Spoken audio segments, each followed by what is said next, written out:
Quickening, and it knocked out the lights. The Quickening's the worst, No, isn't it's it? it's a real pain in the ass when you chop someone's head off and then it comes firing down and wrecks your whole living room. Well, your glass is still in the window, is it? Or is it? That's why the blinds had to cover the broken glass. So if you're gonna go out and if you're gonna have a duel with someone, do it at their house, right? Luckily, they're bloodless duels. Otherwise, if you cut someone's head off, there's a mess. Yeah, your head comes away from your body. Over. Wrong film. We've done the other one. Because that was my first watch party with you. Well, with anyone. Highlander with you. No, back in January. I broke your virginity. And we did a live stream. Look at you now. You're just hoaching with crabs. That says more about you than it does me. Is that a word you guys use? Hoaching? One of my crazy. I don't know. Orchai Danu, is that one you use? Never ever. Right. Anyway, hello everyone. Now I look like professional. What we're doing? Can't reach it.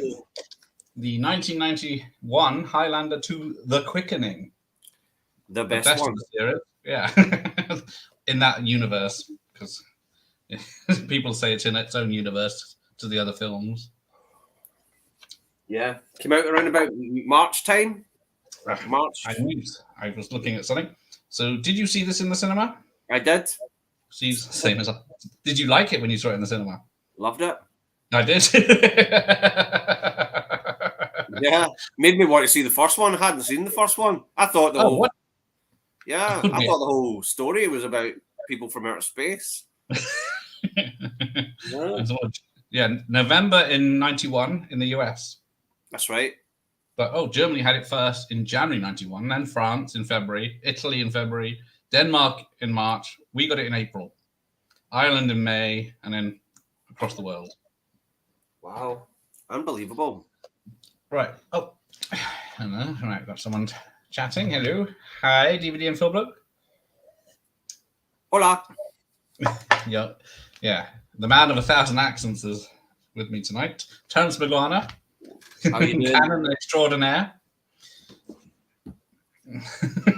He loves a bit of Canon, don't you? Yeah. I think I kind of overindulged in too much Canon. I've been watching all ninja films this last week. Yeah. And they're merging into one something to your brain. Hi, Sophie. How are you doing? No. Oh, You've no. given them meningitis. Hope not. You're right there, Sophie. Take care. You shouldn't be watching this. Okay. Yeah. Let us know how you go. Yeah. Come and I'll check send some on grapes. So take care. And Vaxicus here. He's here again.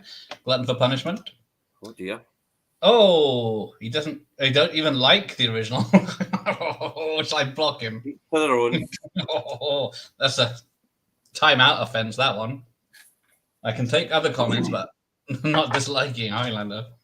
Well, let me just read the reviews on the back of this. Wonderful, ... amazing, ... brilliant, ...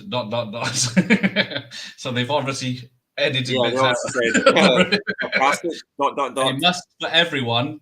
Oh, that's ... a must for everyone. Just 17 said that.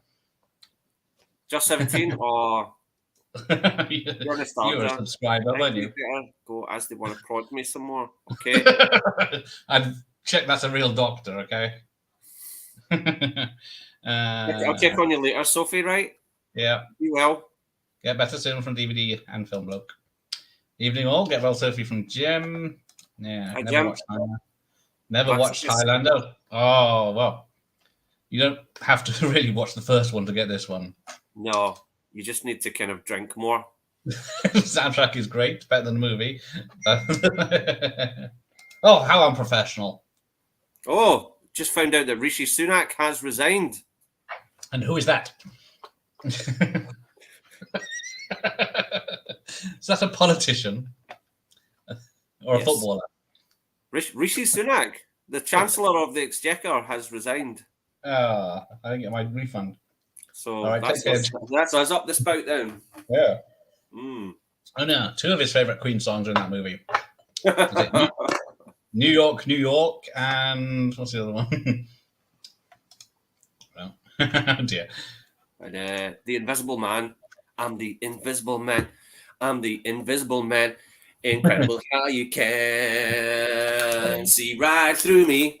No, you can only sing Basic Rollers on this channel. Oh, I don't know. S-A-T-U-R. Night. S-A-T-U-R-D. Night. I don't stand them. You got your Tartan Army scarf and everything. Oh, no? Horrible. Oh, okay. I'd rather create a body cam of the movie franchise of the Highlander. Yeah, I don't think anyone's done that, so it might be worth doing for you. Back to the reviews. Spectacular, a knockout, says the Daily Mail. Yeah, I always trust the Daily Mail. Spectacular, ... a knockout. So they have to pick spectacular waste of time. Immensely exciting, an all-action blockbuster from the Daily Star. So yeah, there you go. Not enough boobs in it, I take it. No starbirds. Loads of action. The Sun. And the Evening Standard's first rate. So they're just talking about the shagging in the street. That's it. They're shagging in the street. That's all you know from this film, wonderful, mesmerizing, fan dabby dozy. Is there a Daily Mirror review saying this film is better than the first Evening Doctor Impossible? Get well, Sophie. Yeah, get well, Sophie. No, there isn't. That's odd. Unfortunately, this is directed by an Aussie, directing a Frenchman and a Scotsman, and the Scotsman's playing an Spanish Egyptian, and then the Frenchman is playing a Scotsman. Filmed entirely in Argentina as well. I was going to quiz you on that. Okay. I mean, they really will go around the world in this one. Yeah, they went to Argentina because the currency was good for the dollar. Then that changed halfway through. Then it went worse. They also went down there because there's not much of a film industry, so they thought there'd be cheap labor and stuff, but there wasn't.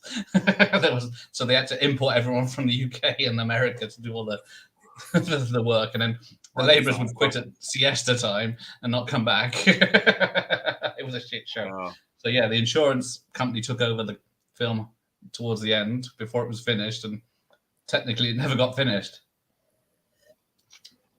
I remember it being quite a big deal when it came out. It got a decent release in this country. It got a lot. There was a lot of advertising, TV spots and stuff. And I was thinking to myself, here's a sequel to a movie that flopped. Right? Yeah, I mean, it flopped in America. It didn't flop in the rest of the world because they changed the advertising for the rest of the world. They didn't have that dodgy picture of Connor and black and white poster. The American poster, so boring. The UK one was awesome. Yeah, it's one of my favorite posters. I feel the same way about the Evil Dead. I think the American Evil Dead poster is so misleading, with the girl being strangled coming out of the grave. Yeah, it makes it seem like a real serious horror film. But the UK one, that's a piece of art. Beautiful. He's holding the wrong sword, but have you got the X rental Highlander 2? No. See, on the X rental, they've got the old McEwen's Lager advert. I don't know if you guys got it in the UK, in England, but it was on the UK tape. It must have been on the same tape because do you remember the Chinheads advertisement for McEwen's Lager? Where it's like people upside down, but they've got like little eyeballs on their chin and they're all singing. Like the fire, it's always burning. Life is always turning. That was a great advert. I mean, McEwen's Lager is one of the most disgusting beers in the world. Whoa. And now a word from our official sponsor, McEwen's. Yeah, honestly. For me, pouring some Pepsi Max into this ashtray and drink it, it would be far more refreshing than a McEwen's Lager, right? Seriously, it's bad. Oh, what?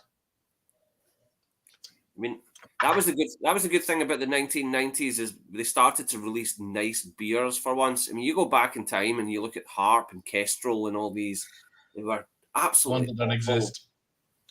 You know, no wonder people in Britain looked so sad and grumpy in the 80s. You know, they couldn't wait to have a bottle of Kronenberg or a Beck's. Well, as a teen, I had Caliber. I was allowed Caliber. Ooh. And you know what's special about Caliber? There's no alcohol in it. Oh, of course. Caliber. Yeah. We have this one up here. It's called Sweetheart Stout. It's like a shandy. And on the can is this beautiful woman, right? Her face. And she's been on the can since the 50s. And it transpires that the woman that's on this can, Sweetheart Stout, she is the daughter of Robert Stevenson, the director of Mary Poppins and a whole heap of other Disney classic films. He was the in-house. He was like the in-house director at Disney. On a shandy. Yeah, his daughter's on it.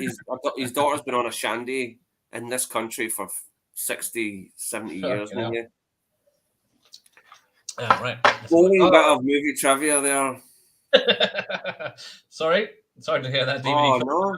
Hopefully it hasn't knocked you for six. I hope you're okay. Pretty mild. Oh, there. Sore throat and coughing a bit. Yeah. It's coming back. At least it's a great way to spend 2 hours or so. Hopefully. I never really hated this movie.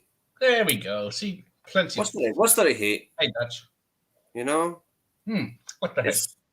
It's like it's like 2000. It's like 2000 AD comic strip come to life. I kind of half baked one. That's what it kind of looks like. Poor Sophie's on a drip. She's just taken pictures and sent them to me. Jeez, oh. Sounds like there's more drama off camera than there is going to be in this film.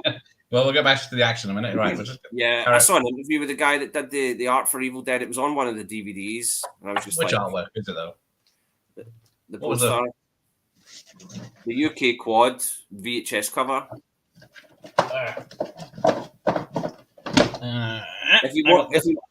If you watch my review of the Evil Dead, if you watch my review of Evil Dead, plug, you'll see the full poster. I do talk a fair bit about it because I love it.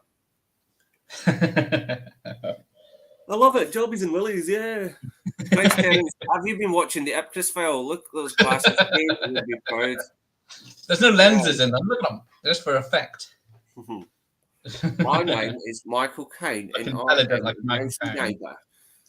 You know, 2.5 years and 3 jabs, you finally got it. Yeah.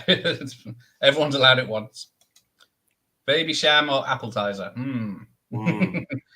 I will try and... I don't drink alcohol, so it's appetizer every time now. It's a baby sham considered alcohol. It's got alcohol in it. A wine, isn't it? Sparkling wine, isn't it? It's like 2% alcohol. Only available at Christmas. So try and get them as a sponsor, anyway. Yeah, it used to be our New Year treat. Yeah, a wee bottle of baby sham. You know, get the kids educated. This is your future. You know? That's exactly what I was thinking about when you were mentioning the McEwen dad with the up down, the eyes on the chin. That's the one. You remember it, yeah? The Red Dwarf episode where something so real. Talk about something so real. The Love Bug. Yeah, he was the go-to. He was a brilliant director, Robert Stevenson. He doesn't get enough praise. I mean, Mary Poppins, it's just an absolute classic, isn't it? Golly, mate. Yes. Bloody long film, isn't it? Mary Poppins. Mary Poppins. I couldn't bring myself to watch Mary Poppins Returns. I'm such a purist.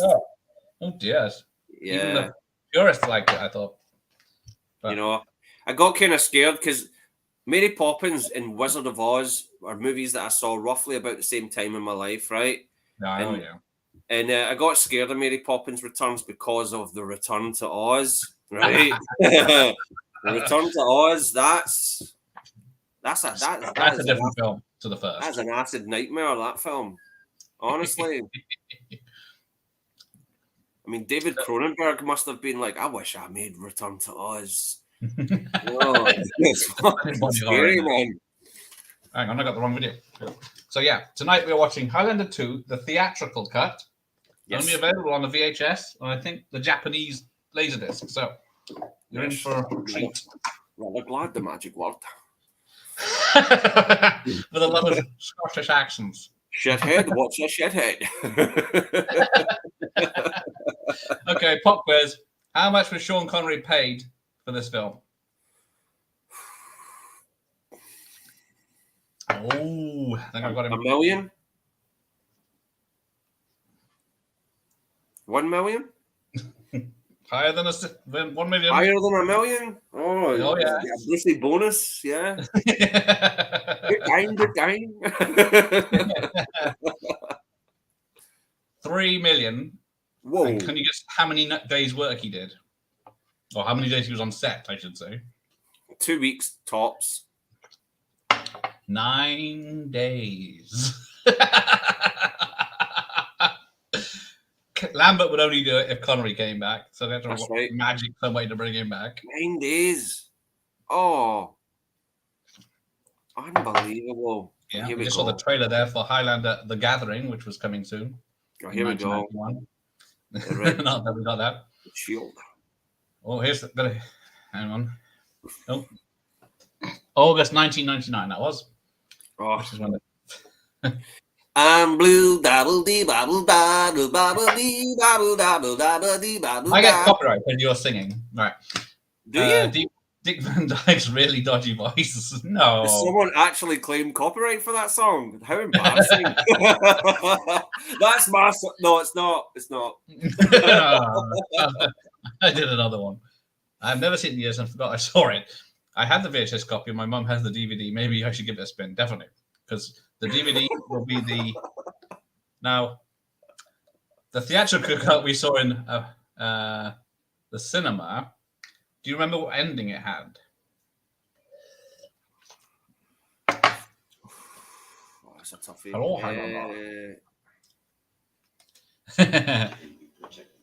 He just goes into the shield and then they just stand there and embrace and it ends.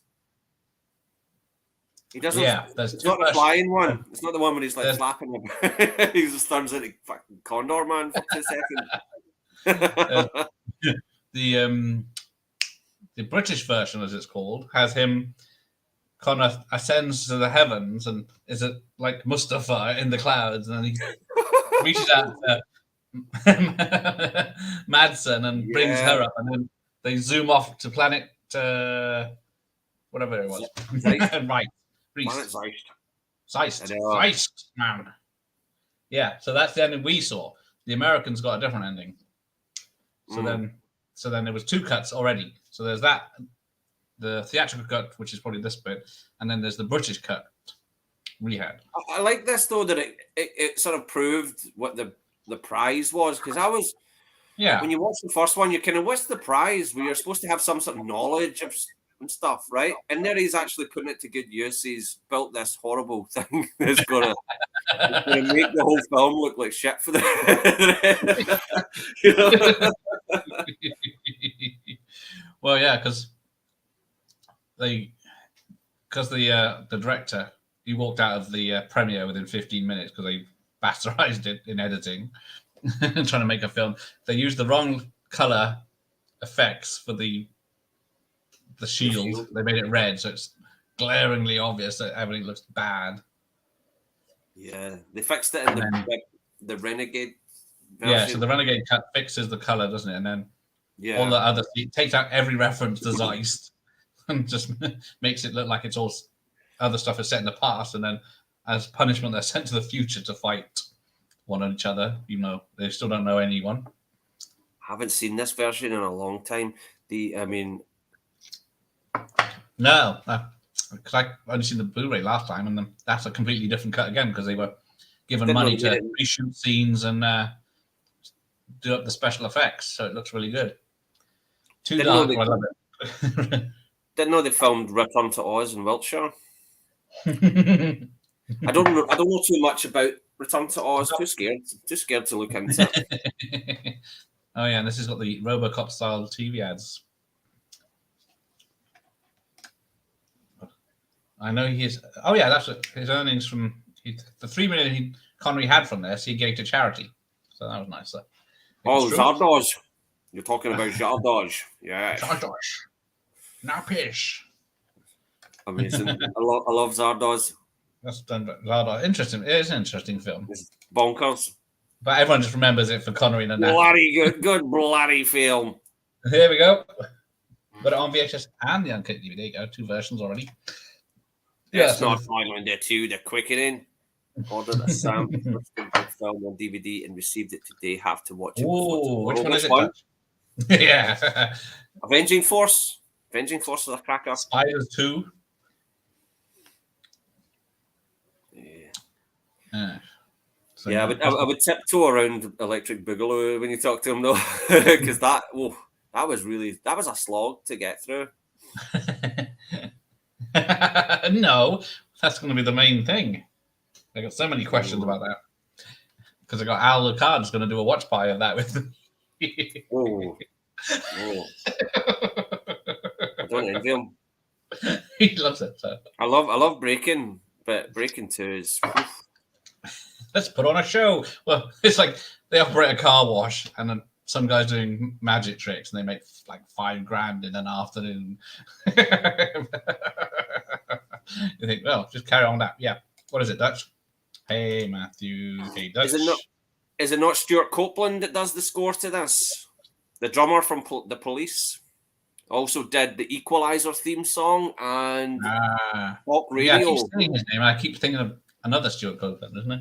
Whenever I show people Connery Zardoz, they always laugh. Yeah. If he more funny comedian, that would be a classic. No, I love trash down my well. You need to see Zardoz. Zardoz is funny. Connery has a rapey best. Ernie Operation Delta Force with Ernie Hudson. I never saw that one. I've yet to watch that because I couldn't find it anywhere. That's one of the sort of post-canon era. Yeah. When Menachem is. I need to catch up on. I'm sure he'll have some amazing stories about Menachem Golan. Menachem Golan, what a character, right? We need more people like him in the film business. Stuart Copeland, yeah. People that say, I got an idea, write on that napkin, right, go make that film, here's $1 million. Yeah. One of the best Cannon films is 52 Pickup with Roy Scheider. Have you seen that? I've got that to watch. John Frankenheimer. It's a proper decent thriller. John Glover, you know, the guy that played Clamp in Gremlins 2, he steals that whole film. He's such a creepy villain in it. Okay.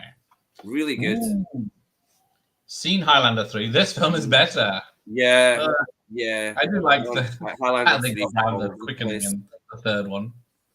Just having buried under rocks for 1,000 years or whatever it was, and then suddenly he's out, so the Quickening starts again. Is that Mario Van Peebles' character? Yeah. Oh, yeah. Yeah. Well, just like, because, I remember seeing Christopher Lambert on Wogan before this came out saying, well, we had to wait 4 years or whatever till the right script came along. And I thought, ooh, not falling for that one anymore. Yeah. Yes. A big roll of Andrex fell off the back of a truck and we're like, right, let's do it. Because then Connery, and who's the bad guy in this? Need that extra quilted toilet paper. Oh, who's the bad guy? Here we are. This is it. People of the planet Zeist, hear me. Ironside. They all knew it was fucking shit. But how much did you get paid for saying that crummy line? Yeah. Yeah, they cut it out. They edited it in the other version. It says, people of here. But yeah, Ironside knew it was shit, so he just thought, I'm going balls out on this one. And he did. What about Thunder Alley via Canon? Love the Canon trailer on VHS tape. I don't know. Don't think I've seen that one. No, doesn't sound familiar. Ah, fuck. Well, Ricky, how you doing? It's not propaganda. If you're going to take your clothes off in a hospital and parade around, it gets noted. Elmore Leonard. That's it. 52 car pickup. Yeah, 52 pickup. Awesome. Yeah, photos and foods as well. And Smallville. He's a good actor. Do you want to know an interesting fact about him? But John Glover. Nah. He had an affair with John Oates because he's a gay man. Who? He had an affair with John Oates from Hall & Oates. Oh. I thought you meant John Oates from Blue Peter. John Noakes. No, John Oates from Hall & Oates. Ah, okay. Yeah. Can you back that up? I was gonna do 52 Pickup and Runaway Train, but I was running out of time because they're two of their best. Oh yeah. Well, I did Electric Boogaloo instead. You know what I do? All right, off you go, Ricky. Back to work. Clotheslining shoplifters. Is that what he does? Go. Store manager. Bruce Forsyth style. The only canon film I watched. Oh, the Wicked Lady. That's where they're like whipping the clothes off each other. Yeah. What's his name? Such a dirty old man, Michael Winner. In that canon documentary, they were saying all about that. How he came up to Miranda Saris, or whatever her name is, and cut her clothes off, and then let it drop down. Said, "Right now, go back, get on set and film." And then he wouldn't let her get covered up in Death Wish 3 when she was lying on a mattress in the cold, and they were waiting to set up the shot. Everyone hated him, especially on Death Wish 3. Yeah, I got the Wicked Lady on a Petunia Cinema Club release. No worries, Ricky. A Michael Winner movie I've always wanted to see is Firepower with James Coburn, O.J. Simpson, and Sophia Loren. Oh, I don't know that one. It's late 70s. It's probably crap. I mean, most likely it'll be crap, right? But I love James Coburn, O.J. Simpson. I'm surprised. I mean, regardless of O.J. Simpson's personal life, right? Oh, I love that. I love Michael Ironside in this. He totally steals the movie. He does. He knows. He just turns it up to 11. He just. Apparently Chainsaw 2 is getting a 4K release. Can you believe? Would you believe?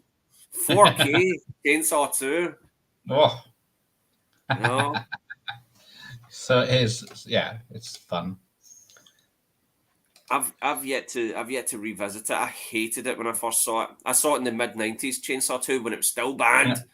Right? I think so. I saw it then as well. I wasn't impressed. Anything with Chainsaw was banned. Barfly, yeah, I remember seeing the trailer for that, but I didn't. It's okay. I've seen it. I used to have it. In a bar. Mickey Rourke and Faye Dunaway. It's all right. Yeah. Frank Stallone is in it. Is he singing though? No, he plays a bartender. Yeah, I don't know. Yeah, which you see a lot of in the film.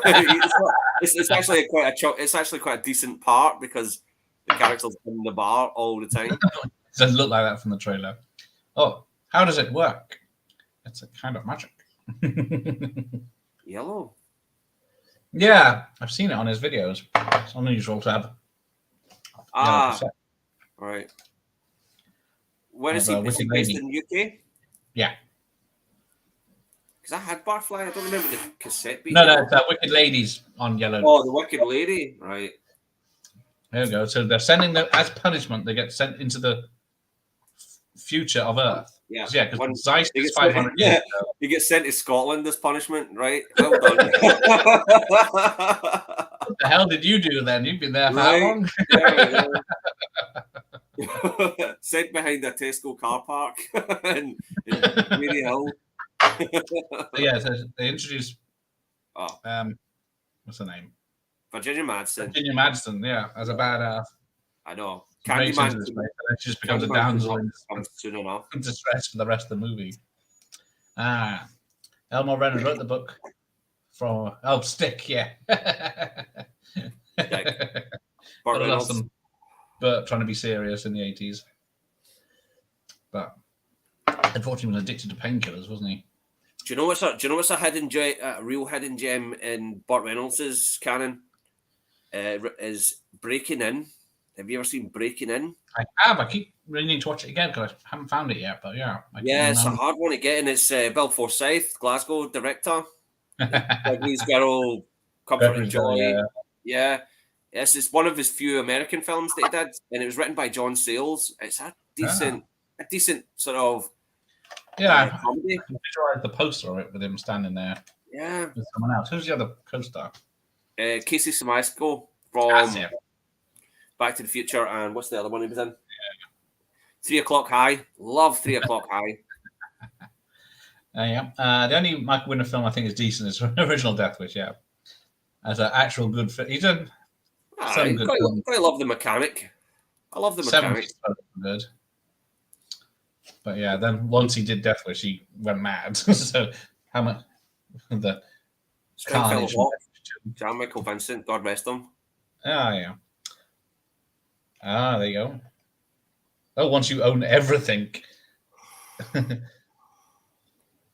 There's a lot of stuff they produced in different parts of the world. I need to check that out, Dutch. I've just been kind of like, I just binged Canon for a whole month, and I just kind of wanted to stay away from it. Yeah, Party Shots is borderline unwatchable. Isn't that with the singer? What's his name? Chris Rea. Yeah, that's the film. Is the reason he couldn't get home in time for Christmas. Right. Stick. No. You son of a gun, Dutch. They might have to intercept your post. The Highlander TV show was on TV last year in the afternoon. The show was bloody okay. The show was bloody okay, wasn't it? Yeah, I don't know. Did it show much? What time? Was it like late night telly? ITV. Used to be on ITV. Yeah. STV where we are. What's it called where you are? Well, it was HTV where in Wales. HTV, yeah. HTV is your local one. Dirty Weekend. Yeah, I used to have Dirty Weekend. That was pretty crap. Laughably bad, yeah. It was a female vigilante, isn't it? Yeah, in the nude at various states. Like it was like Torquay. It was like Fawlty Towers meets Death Wish. Yeah, it was really bizarre, wasn't it? Yeah. So we've still got old man Connor here. So we're around. The film is 125 minutes with credits, and there's 16 minutes in, and he's still old man Lambert. Man, really giving Michael Winner a lot of praise here. Yeah, like Scorpio, directed by Winner, great spy thriller with nice ending. Okay, yeah, he did do some good work, but then he went on to having a rape scene in every film and topless things and having to answer for it. That interview where he's trying to that's in the Death too. That's hilarious. Yeah, trying to justify it. It's one of the worst though. See that scene? Even the British cut version was pretty tough to watch. Yeah. Like 4 minutes. I've never seen the uncut version, and I don't want to. I guess it's on the Blu-ray. Yeah, it will be uncut now.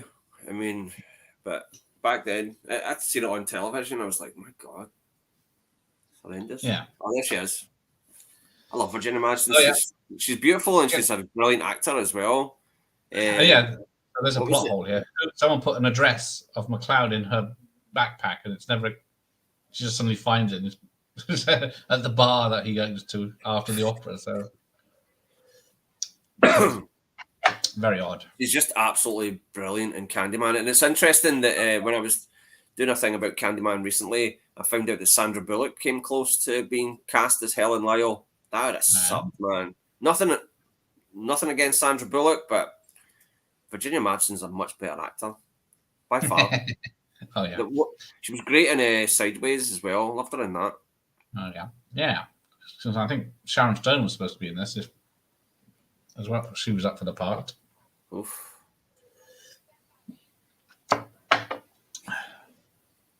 But, oh, there you go. He's the guy that talks like this the whole time. I'm really old now. So he's that old now, and he looks worse, doesn't he? It's from drinking all that McEwen's lager. It made me talk like this. Yeah, he's an honorary Scotsman, isn't he? Yeah, why? All right, he's an old guy. We get it, right? But I mean, I know men that were Connor McLeod's age. Well, not his age for real because he's immortal, but that same age that he was in '86, right? And we're roughly around about the same time in Highlander 2 now, aren't we? When's this set? 2020 something? Yeah, 2024, I think. 25 years after, 1999. 2024, right? And I don't know why he sounds like he's been kicked in the throat. Just like... Oh, yeah. The quickening has taken its toll.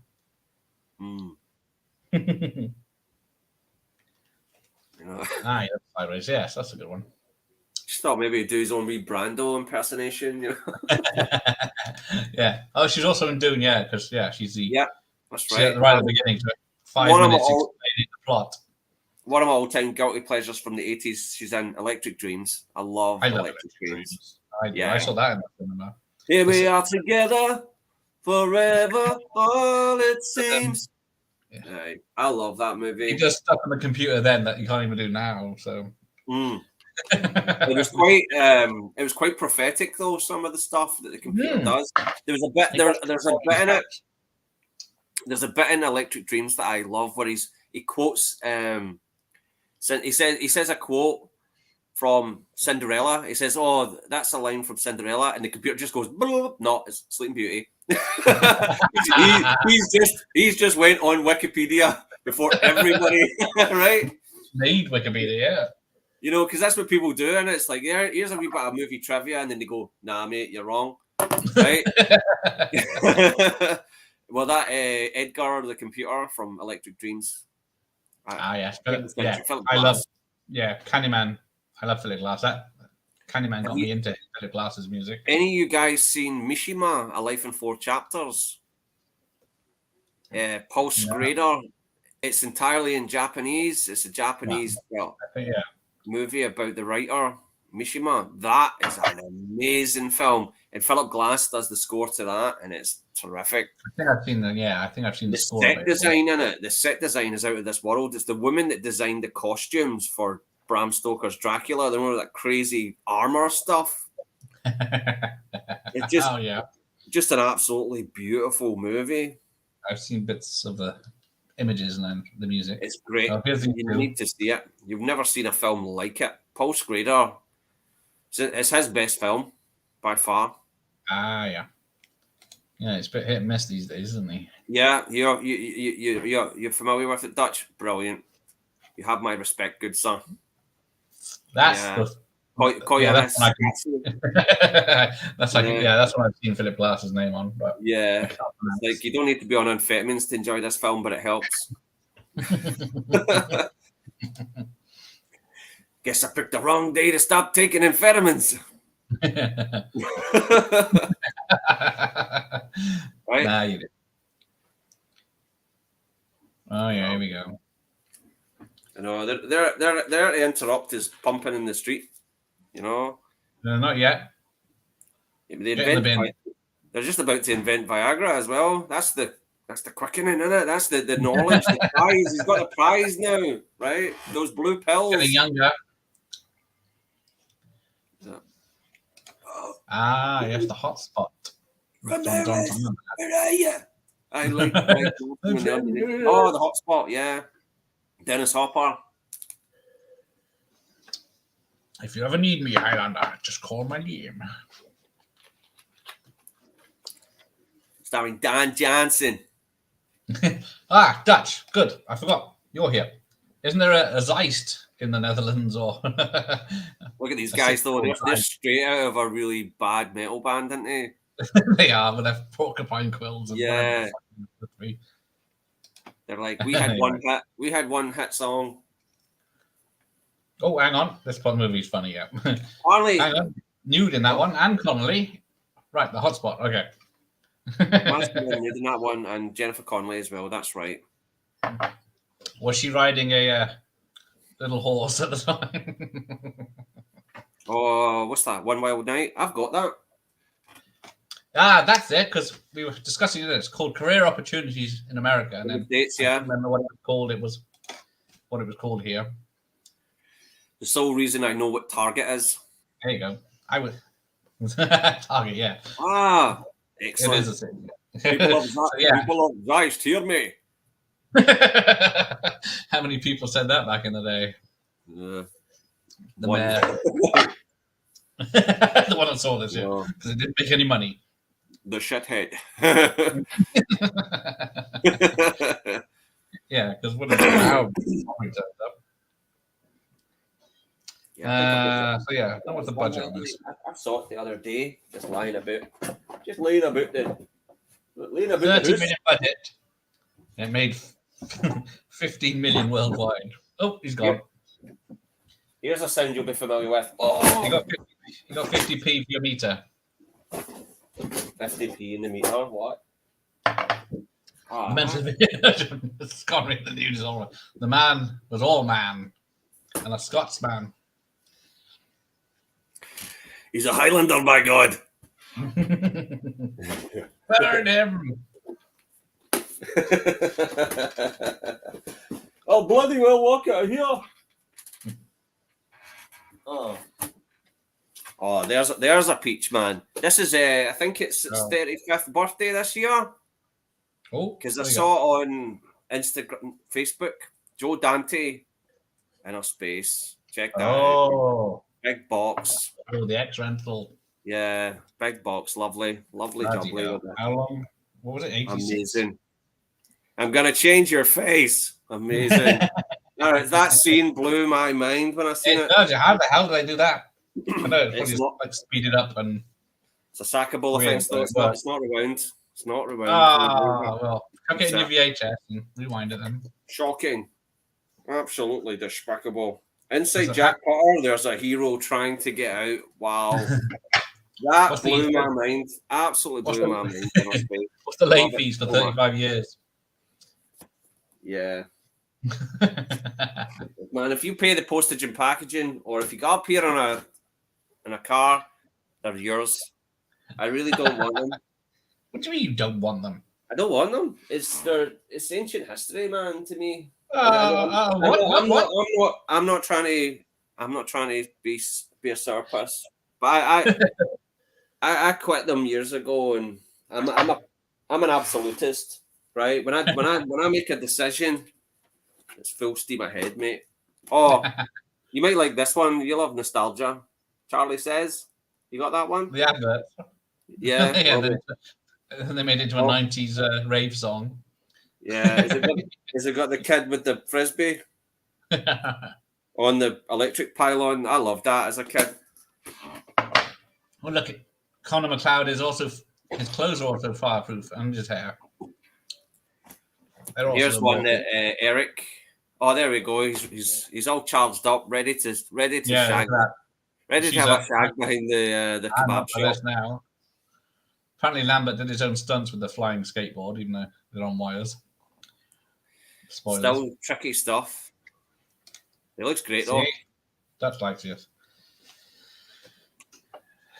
Which one? Inner Space? Yeah. Inner Space, I think it was. I missed. Yeah, Steve Lambert did stunts in Inner Space, and I never got a chance to talk about it. And I was wondering if he did the truck with the bike. Yeah. You know, that is a great stunt with the bike going past him when he's hanging off the truck. Yeah. Dangerous back then. Brilliant. 1987. Great year, man. What a great year for films. I need to look up that. Besides Superman 4. No mold. Nah. I knew not to let them get moldy. Internet Eric. He'd love this one. Ernest Goes to Jail. That's a good one. It is. I remember Barry Norman. He didn't review this movie. He said he was reviewing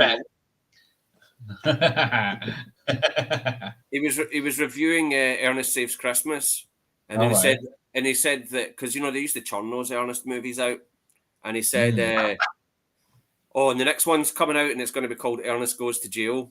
And then at the end of it, he just said, "Oh my God, I hope he stays there."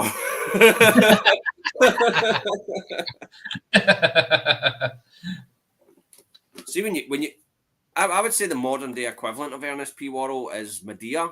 You know the Medea films. Yeah. right? That's kind of the modern day equivalent of that.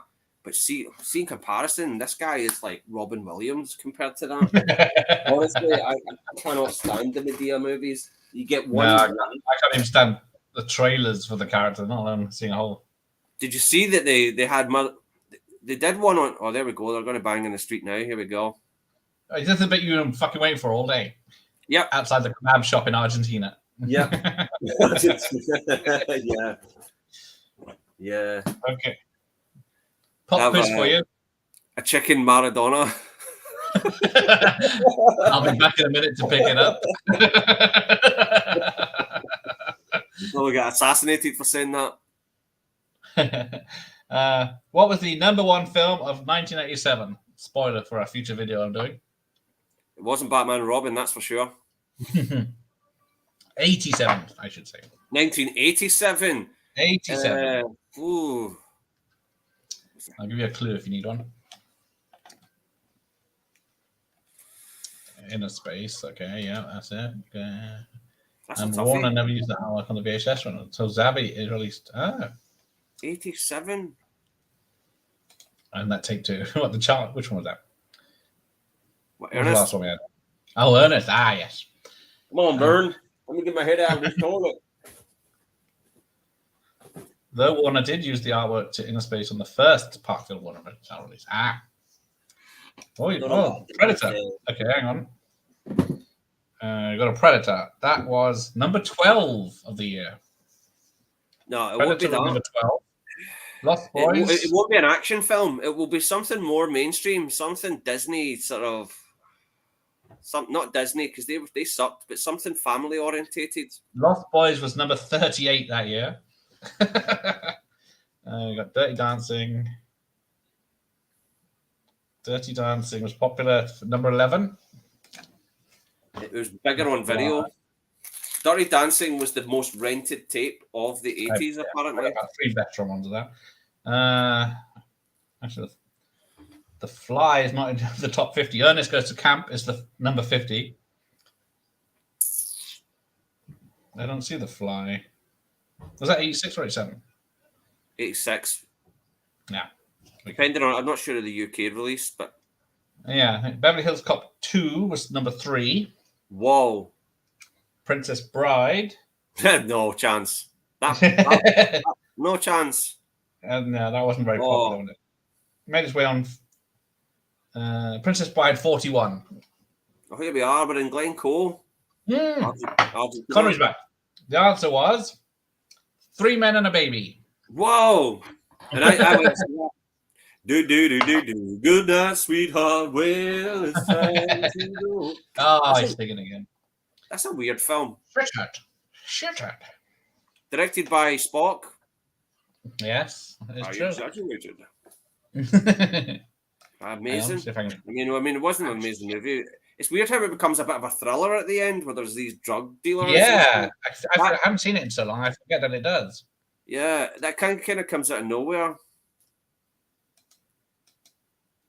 I missed the bit with Sean Connery. 3 Men and a skipped Baby. ahead and said, turning the volume up. Right. Yeah. I bid you. I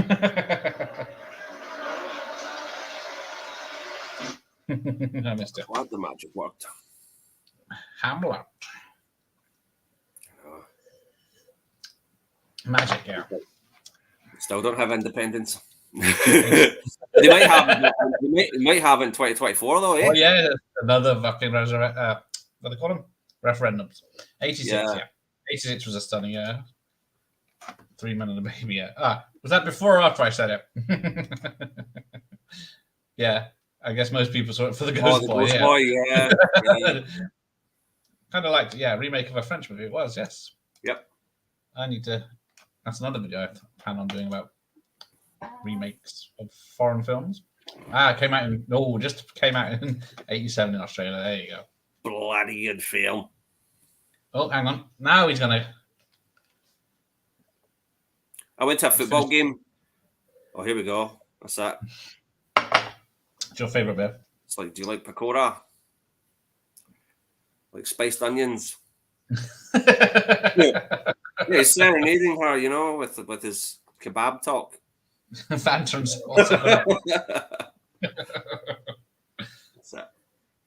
Hold on, lass. I need a pish.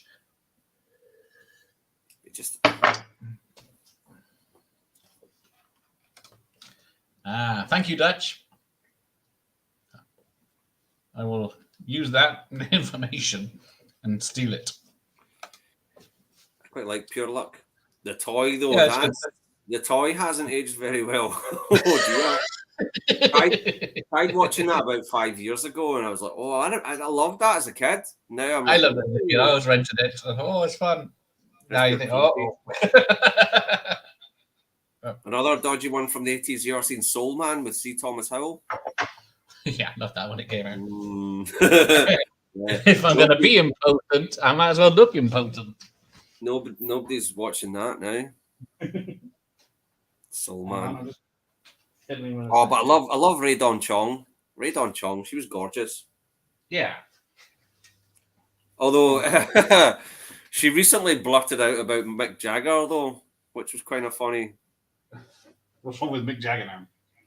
She actually she went to bed with Mick Jagger when she was stupidly young in the 70s. And she 19? No, younger than that. And she didn't mean to say it. Said it in an interview about 4 years ago or something, when it was all that, Me Too was at its height. Oh, yeah. Yeah, and she blurted it out in an interview that she got jaggered. Yeah. Who didn't? I know, but she was. All right, try this again. That's a weird thing. In fact, years later, Mick Jagger starred in a film with Rae Dawn Chong called Running Out of Luck. It sounds familiar. Have you heard of that? It's a weird one. Mick Jagger plays himself, and he gets stranded in Rio de Janeiro. It's quite bad. Kind of like Soul Man. There you go. It's not that bad. The politics hasn't aged well. Oh, of course, Bad Taste. Bad Taste is hang on. Fantastic. I don't think that's in the top 100. Yeah. Scoop up all the pieces of brain and put them in a plastic bag, Barry. No need. I'll just wring me strides out. See, when they first showed all the accents, ladies and gentlemen. When they first showed Bad Taste on BBC Two in the mid-90s, I could not stop laughing. The film just killed me with laughter. And then when he did Brain Dead, right? Brain Dead, it's just outrageous. Yeah. I missed that. Peter Jackson had a real knack for that. He took it. See what? Obviously, it's a rip-off of Sam Raimi, right? But I don't know. Do it. There was definitely something quite unique to the way Peter Jackson did it. Very, very Kiwi. Bloody hell. Monster Squad was the 124th film of 1987. That's tragic. That film. American Ninja 2 beat it at 120. Whoa! I'm not big on Ninja 2. It's okay. It tries to be more like a Bond film. It's weird. I don't know. Charles Bronson's Death Wish 4 at 99, Assassination 101, Evil Dead 2 102. I didn't even get enough top 100 films. I know, and who watches Three Men and a Baby these days? No one. Yeah, I don't think. Yeah, there was a craze for baby movies though. Baby boom, Three Men and a Baby. Even Ghostbusters 2 had a baby in it. It was almost like we have to have a baby in the film. Something about childbirth being a big. And look who's talking. I mean, look who's talking. Brain Dead in there. You know. Bad Taste. None of those in the top 200 of that year. I don't think it got a cinema release here, did it? Triple Bill Meet the Feebles. I've still never seen Meet the Feebles. I haven't seen it, but I've seen enough of it, or bits of it. Running Out of Time from Best of Mate 7 was what the when does the Himmel über Berlin? But not many people like to talk about European films nowadays unless it's released by Criterion. I didn't see that on the 200 list. Oh, it's John C. McGinley hamming it up. Apparently thought he'd put on a deep voice to look tough, but he said it didn't work. Oh, so I guess they'll never release Running Out of Luck on Blu-ray because it'll just remind people about Ray Don Chong and he'll be like, nobody's to see that movie. Even though it's a total... Until you brought it up. It's a total work of pure narcissism. Brain Dead over Evil Dead 2. Okay. I can't fault you. Yeah. Honestly, it's by Tom Hughes. Oh, yeah, baby films, yeah. That's got it in another one in the title. Oh, here we go. Michael Ironside doing his own stunts. He came through that ceiling of the subway train. This always upset me, this part, because there isn't. Speaking of babies, there is a baby. I know it's a dummy, right? Yeah, there is. It's flying down the corridor. Yeah, it's just unnecessary. You can soften your old age. No, but even then, I thought that. Even then, when I was 12, when I saw this film, I know sneaking into 15, I was upset with that. Just, we get it. You're bad, right? You've already crushed the guy's all with your bare hands. Yeah, there's plenty of innocence on that train. I think because he dials it up to 11, it sort of makes... Oh, you broke that guy. Rubbish. Oh dear, to get your look who's talking. Yeah, that hasn't aged well. That was like the number one film of.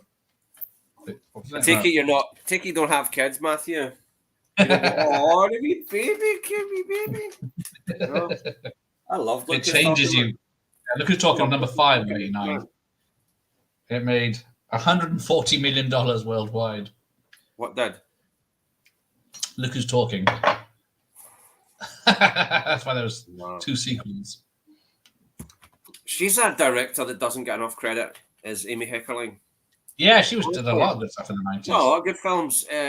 Fast Times at Ridgemont High and Clueless. They're excellent films. Yes. Both of them. Yeah. And do tube trains go over 700 miles per hour and then start blasting electricity? Wings of Desire. Now I've heard of it. Bruno Ganz. He's the one that was on that Hitler meme, wasn't he? He plays Hitler. City of Angels. Thank you. Dutch, send me a list of all these so I can write them down. Nicolas Cage. Print them. Hyperactive. Staring in the mirror. Only nod. Can't tell. Never felt it. There we go. There's the baby. Oh, there it goes. I just want my... If anyone is watching this on YouTube, we're at 41 minutes, 52 seconds. I mean, it's something you would expect in a Lucio Fulci movie, this is a popcorn film. This had a decent release. It did. I remember it being, there was a lot of advertising for it. Yeah, Sam. What did I say time was? 42 minutes. The bad guy has just arrived on Earth, or Zeiss, whatever planet. Some arrival. But then he's got to break the fourth wall, right? What? It's like, come on, you're not buttering it. Yeah, he's just trying the camera. Forgot about that. And then go straight to Hull. He knows exactly in the whole city where Connor is. And turns up. Oh, found him really quick, didn't he? Although saying that, doesn't say the time between the train crash and finding him. It could be weeks. It makes you wonder how much of this is from the director or just letting him off his leash. Yeah, I think they did. I think they do sell. Oh, the baby. I love this zombie baby. I saw someone post it yesterday on Instagram. I don't know. I love the rat monkey, the wee rat monkey from Brain Dead and all. Yeah, they use that in King Kong and Stephen Jack. Jackson's King Kong, I should say.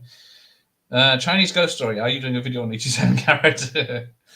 I will be doing 87. I don't have to go backwards to the 80s or forwards to the 90s. I'll probably hope to do both at some point, but is that? I thought 89 was the summer of sequels, but it wasn't. Police Story 2, not 87. Which one? Police Story 2, Jackie Chan. I don't know.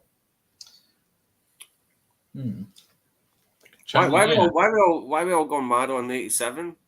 I don't know. Why did I pick 87? I think it was in the space, wasn't it? No, it was 86. It's great.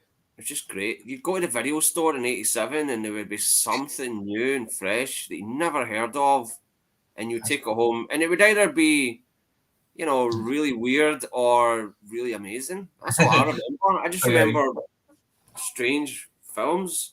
Well, yeah, you go in a video store and there'd be about 10 genres on different stands, but if they had one now, what genre would there be? Just one? Will be PG rated as well, or 12. There's this one that I love, right? Everybody's gonna hate it. I don't care. Corel with Fascinating with the Late Brad Davis. That's Midnight Express. Oh, yeah. Good. Oh, Billy. Oh, sorry. The cable guy just made that famous. That part. Oh, look at him. Oh, there's Connery. Now no wonder he's dancing like that. Think of the money he's getting just for this, right? And somehow he gets a pearl earring. He does have a spring in his step in this, though, doesn't he? You can tell. He's happy to be here. Yeah. I don't know if it was in his contract back then where he had to be within 5 miles of the golf course or whatever it was. Wow. And so what's this film? No ninjas on the golf course, of course. Of course. It'll be a ninja-free golf course. Such an awesome start to a film. It's the best. Ninja turns up at a golf course. It's totally a non-ninja move, isn't it, though? It's just like, right, I'm going to kill all these people, and then I'm going to start sprinting down the freaking highway, right? You're like, just like, did he not just throw down a wee smoke bomb and then disappear? Can you not do that? No. Fuck that. It's just... And you know what? And then the cops turn up and fucking Robocop him. Would not change a frame of it, though. It's perfect. Massive failure, though. Massive bomb, that one. So, how long did Connery sat drinking whiskey and smoking a cigar? How much was he paid per minute for that? Oh my God. I'll do it. And it was apparently the League of Extraordinary Gentlemen that broke him, wasn't it? That was the film where he was like, right, I've had enough of this. Being in all these shit films. Yeah, he turned down Lord of the Rings to be in there. He was going to be Gandalf. And he turned down, was it Morpheus in The Matrix? I think it was. But yeah, he did one voice acting bit after League of, in a cartoon or something, and a 3D animation, and then played golf the rest of his life. I can't believe he turned out. I mean, Indy 4 is garbage, right? But it's still, to turn down Spielberg and Lucas, that must have been weird, right? Yeah. Because that would have been a natural progression from Last Crusade to have Henry Jones back in it. Yeah. Right? I thought I lost you, boy.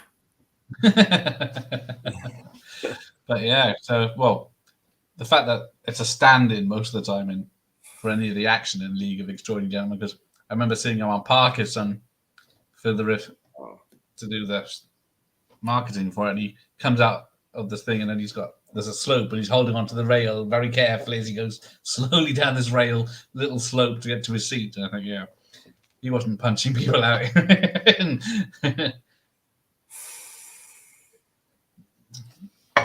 Here we go. Oh yeah, I rated 90. And it's like RoboCop 2 kind of stuff. Yeah, it is. If in case of a crash, yeah, definitely ripping that off. Rated 190 films in 87, yeah. And there was probably 190 genres. Yeah. This makes me think of when I was on a plane the last time, and you've got your in-flight movies, right? And one of the in-flight movies was The Dark Knight Rises, and I was curious, nice. right? Yeah, so I was curious. I was just like, "Oh, The Dark Knight Rises. Does that not have a massive plane scene at the beginning?" Right? I thought I'd stick it on, and in the hope that would be excised from the movie. No, they used to do that, didn't they? They used to cut out all the plane crashes or plane crash references. I remember someone saying that they saw Casino Royale on a plane, and they had a plane explode at the airport. Wow, nearly exploded. Yeah, nearly explode at the airport, and that had to be taken out, apparently.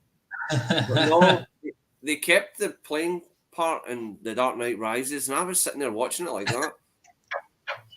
It's like they wouldn't show an eye, or what's that Jeff Bridges one? Fearless.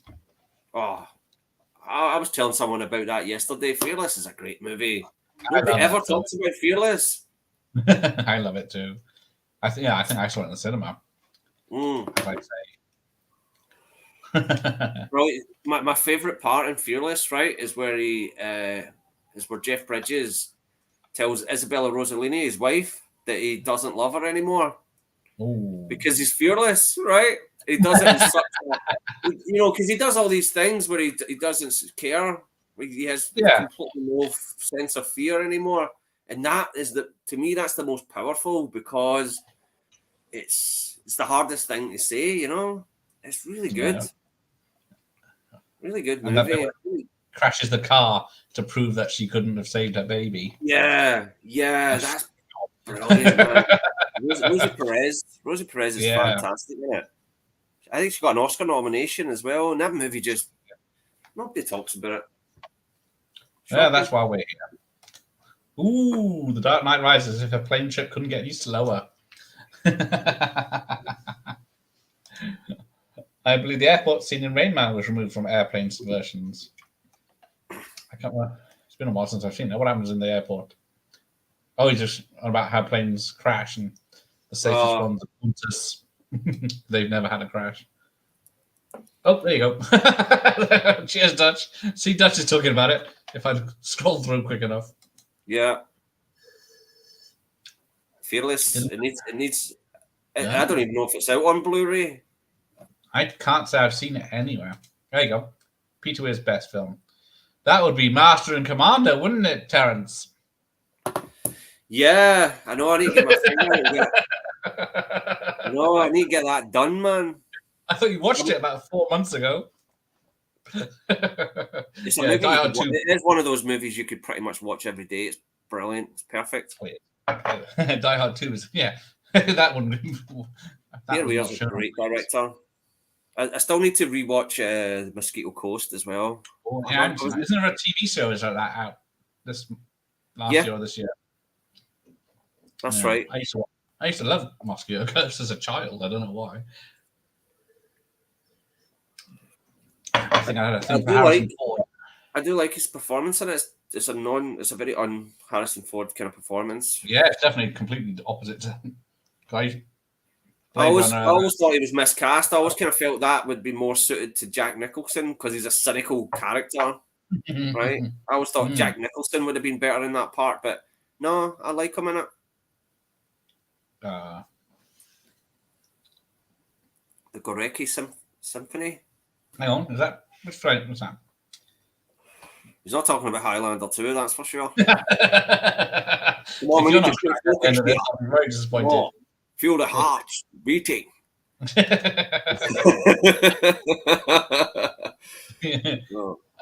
There's a US Blu-ray, Fearless. Okay. Is there, right? I don't think. That's a good film. That's a very great film.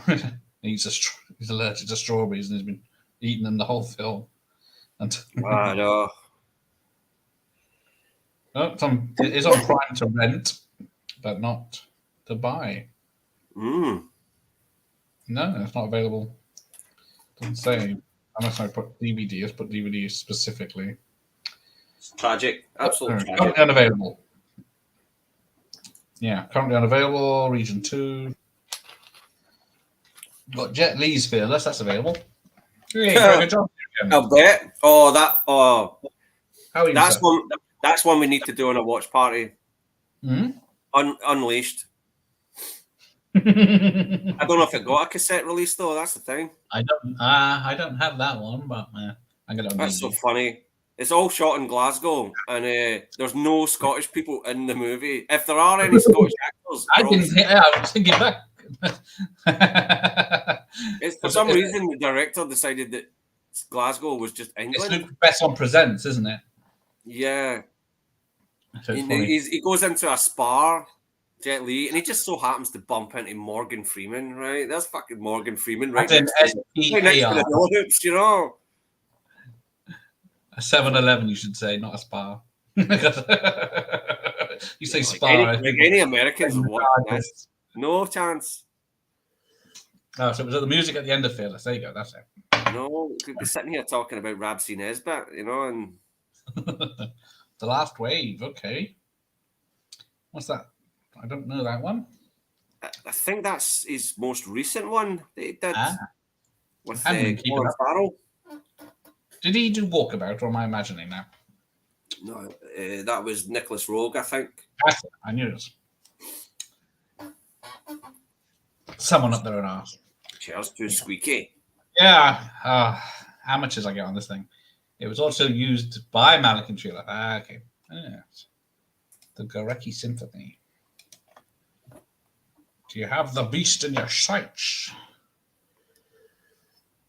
The most beautiful piece of music made, the Symphony of the Sorrowful Songs by Henrik Gorecki. Yeah. I should play it here, see if we, but it's probably copyrighted.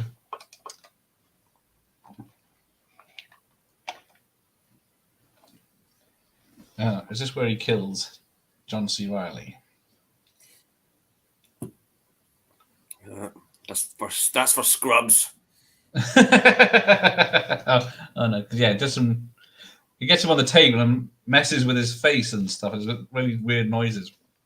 I remember Family Guy made a great observation about Scrubs, and it's. I was watching Scrubs the other night, and I was trying to figure out which one's the funny guy.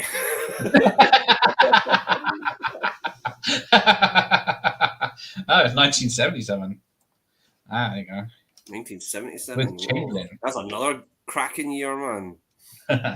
What year is this movie? This movie was 1991. The year of the Queen. I know.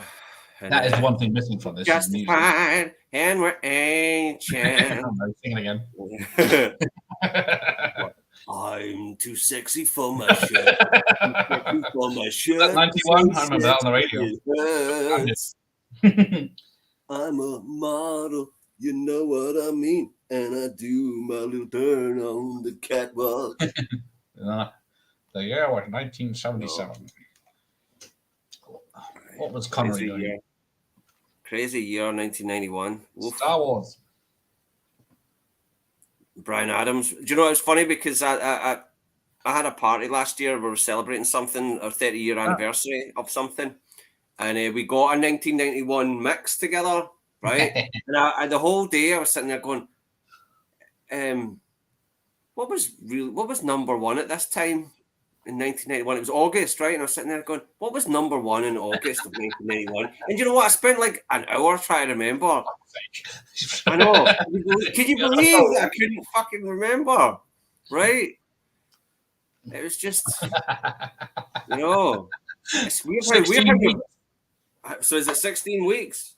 I think so. I think it's something like that. Took Michael Jackson. Took Michael Jackson to take him down with "You can be my brother. It don't matter if you're black or white." So yeah, Connery was doing A Bridge Too Far in 1977. Yep. Okay, left and right said Fred. I lived in those years, didn't we all? 3 a.m. 3 The living a.m. years. And they wrote. I've actually read that book that they wrote. You know, the one how to get a number one book. Yeah, hang on, it's staying here. I'll still hear you. Yeah. What book? Well, the KLF, before they became the KLF, they wrote a book. They got to number one with a song. They started a band called Just to Get to Number One, just to prove that they could get to number one on the charts, so they could write this stupid book called. They had the band called The Doctor in the TARDIS. Doctor Who, hey, Doctor Who. Yeah. And the book is hilarious. The book is really funny, actually. Yeah. It's all like, don't get a job or anything like that. Stay on the dole. It's pure like encouraging you to stay on the dole so that you can concentrate on writing your piece of shit song to get to number one. And it's just pure full of cynicism about the music business. It's really worked for UB40 as well, so suppose maybe they were right. Oh, there we are. I wonder how much Sean Connery got paid for that. He just shows up. Oh yeah, this was the year after, wasn't it? Yeah. Can you tell me the B-side? Yeah, 100 million of these. Run to you. That's a live version. It's she's only happy when she's dancing. I love Prince of Thieves. I think it's one of the best Robin Hood films. I don't give a shit about the American accent. I know that Kevin Costner was going to, he actually got a vocal coach and everything. He was going to do it with an English accent, and then at the last minute they decided against it.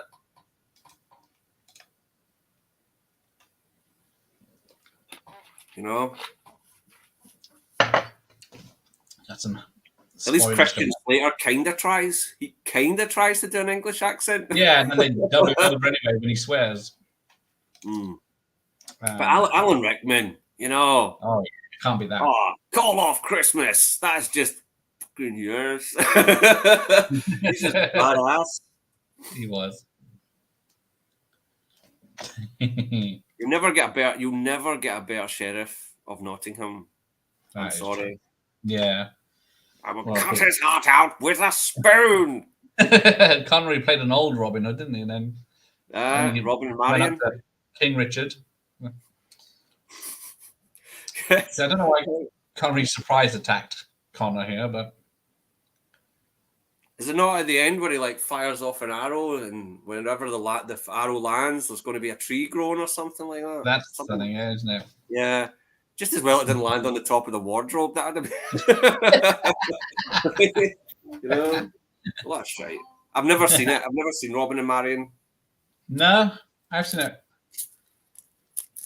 No. Not for a while, but yeah, not your usual Robin Hood story because it's not much. I don't think much happens in it. Or what's that dumb one with Frank Sinatra? He's Junior, but it's Robin and the Seven Hoods. Oh. All right. Hopefully, I don't think I can. That's back when they were, when you know you could go to your doctor for LSD. You know, right? Apparently, Sean Connery took acid. All right. Yeah. Well, after making Goldfinger, he got a bout of depression, and he was given LSD as you know, because they used to give it. They used to give it in therapy. Cary Grant as well. Cary Grant took it. He loved it. Apparently so. True story. Can you back up your claims? Right. I like Shaki, especially with Sherbert like 7.3 height like Colors.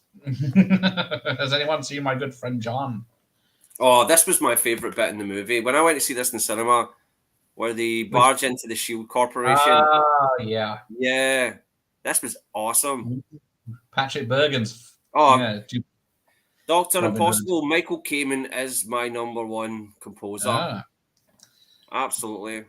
See, I was dead set on the Costner one at the time. I've still not seen the Patrick Bergen one. I am one John Ramirez. A couple of months earlier, and I was like, no, I'll wait for the Costner one. because I don't think I've seen Bergen's one. Yeah, Uma I Thurman. remember coming out. Maid Marian. Yeah, that was it. Maid Marian, Uma Thurman. Probably good. I mean, yeah, it's probably pretty good, isn't it? But it got overshadowed just a tad. One of my Errol Flynn. Da, da, da, da, da, da. Robin Hood. Errol Flynn, eh? God, he was a dodgy Like Flynn. Like Flynn, I know. Tripod Flynn. Men in tights. Apparently back in his house in Hollywood, he just had this like trapdoor you would just open and it was just an orgy down there. Apparently so. Heard all these dodgy stories about the old Hollywood. Errol Flynn features in them quite a bit. With Fatty Arbuckle. Oh, Fatty, aye. Didn't he go with kids, Fatty Arbuckle? But... No, he killed a prostitute. Which it got proven that he didn't. Before or after he died? No, during his life, it was proven. That's good. Wrong. So how did she survive in the boot of that car? Because this is George Clooney and Jennifer Lopez are hiding in there too. I do like Outside. Oh, that's a great film. I've taken about 100 bullets.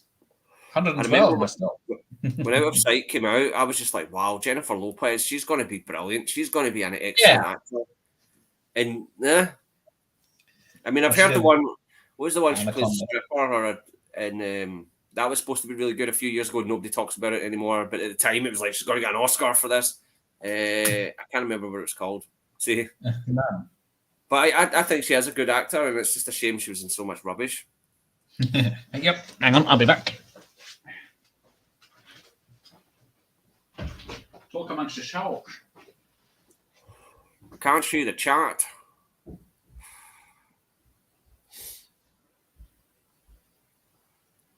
So where are we at now? The Shield Corporation.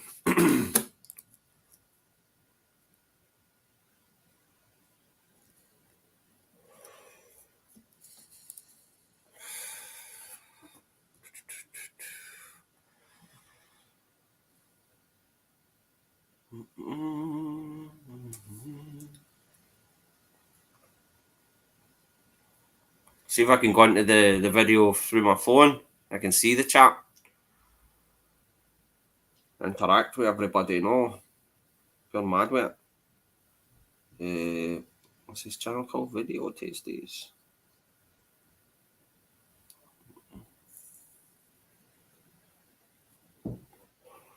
Where is that? Oh, there we go.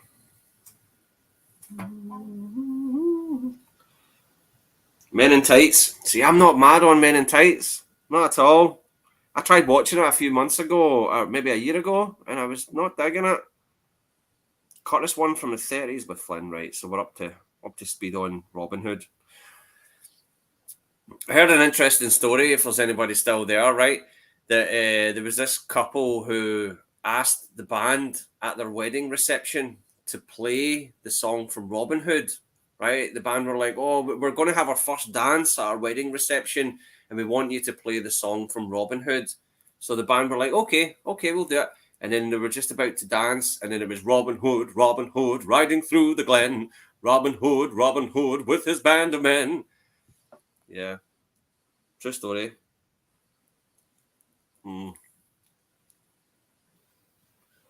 Feared by the bad, loved by the good. Robin Hood, Robin Hood, Robin Hood.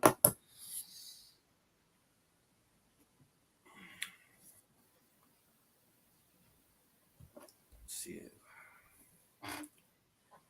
Any questions? He carries a knife, you carry a gun. He sends one of yours to the hospital, you send one of his to the morgue. That's the Chicago way. Just a wop to bring a knife to a gunfight.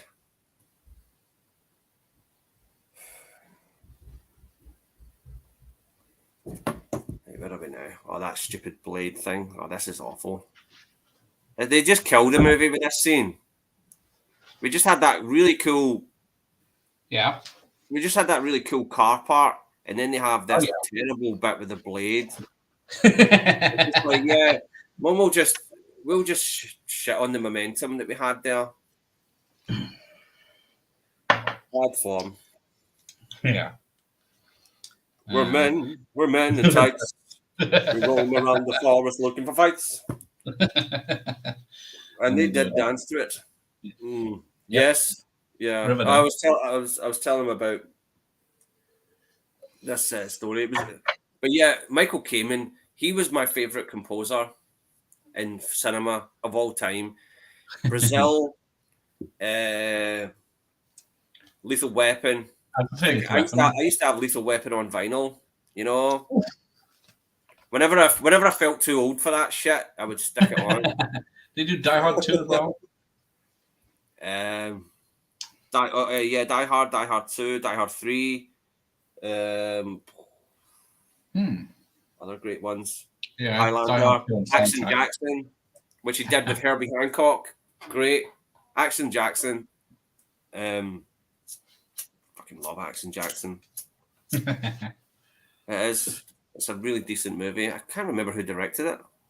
I know it's a Joel Silver production, but yeah, I think it was at the time when he was going through those new directors, wasn't it? And like with Tango and Cash. Yeah, but one of my favorite scores that he did is Robin Hood. Yeah.